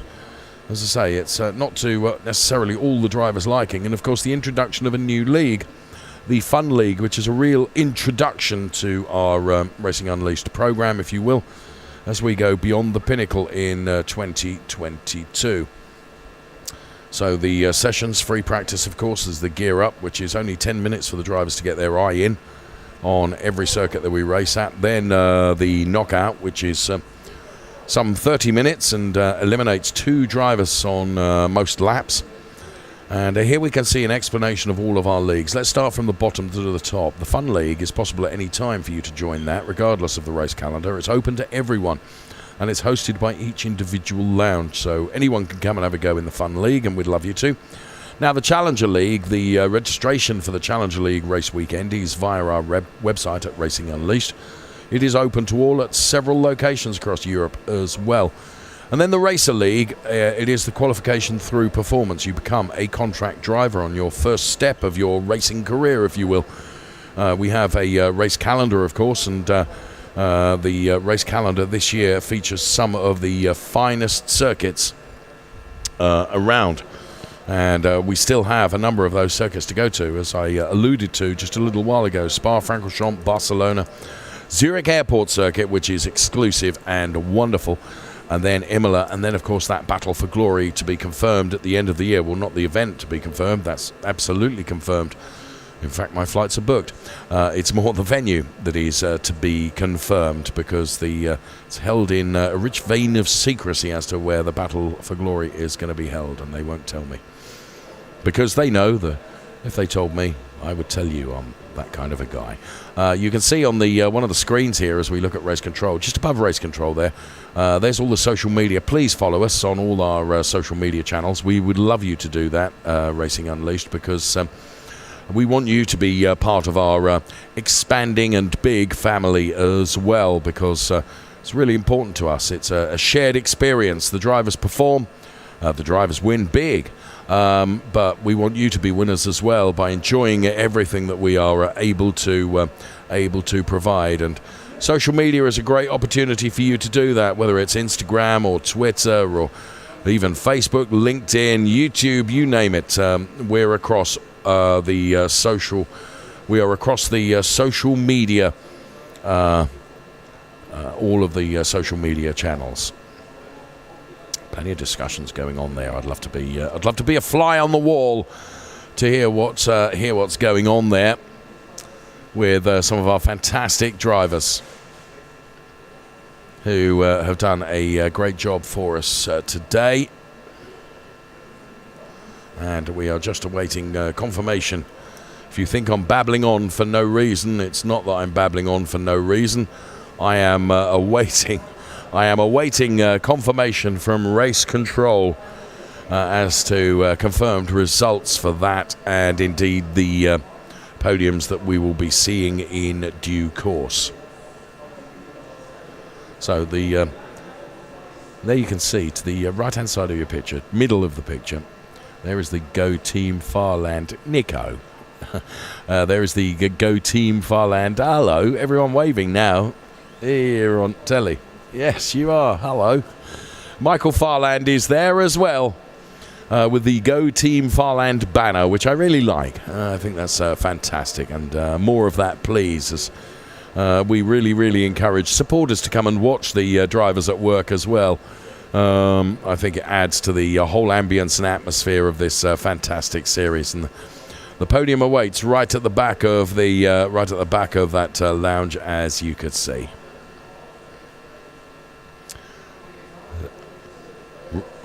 Right, we are being told, and I am being told, that the podium has been confirmed. Now, I hope the podium is as we expected it to be. All I've heard is that a podium is confirmed. I hope it's the confirmation of what we think the podium is going to be. We just wait for that, and then we will be able to bring you our podium, so we can get on with our victory ceremony. And the drivers have been waiting around to enjoy the spoils of success, and they'll be jolly pleased to get on the podium. Of course they will. So we'll be getting that underway in just a couple of moments. We have to make sure and get the drivers in the right positions then, as we spin across all of our leagues here, and of course all the drivers, whichever lounge that they race in.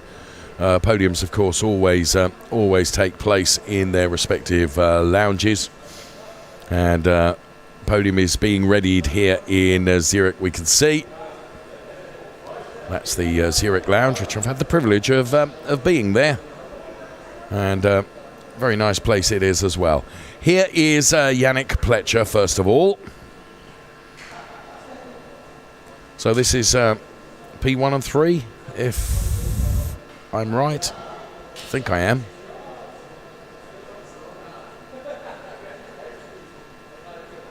Right, get on the right steps, chaps, and that would help me. Yeah, come on, Yannick, wrong one. Yannick, left, Yannick. Thank you. Right, it is P1 and P3 that we can see here in Zurich being celebrated. Great photos being taken, great emotions being shown as well. And well done, our drivers at last get their medals on, and they will feel absolutely thrilled by that. And great camaraderie and friendship, as you can see, across the competitors here, and that is fantastic to see.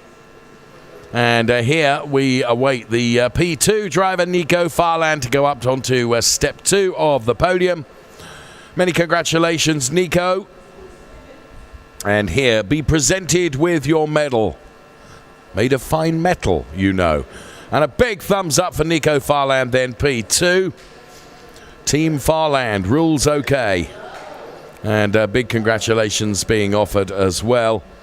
That's great to see. So our podium's completed. So we have had a fantastic time with our Challenger League. Don't forget, we're going to be back here racing with the Razer League tomorrow. Hope you've enjoyed it as much as I have.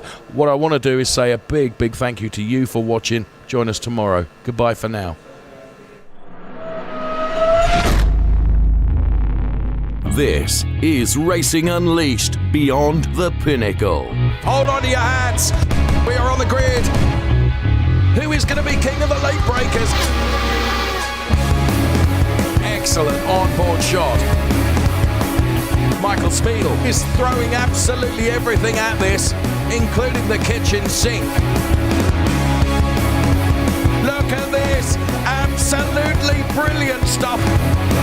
Disaster strikes. Unglaublich. Wow, qué pelea. I'm loving this.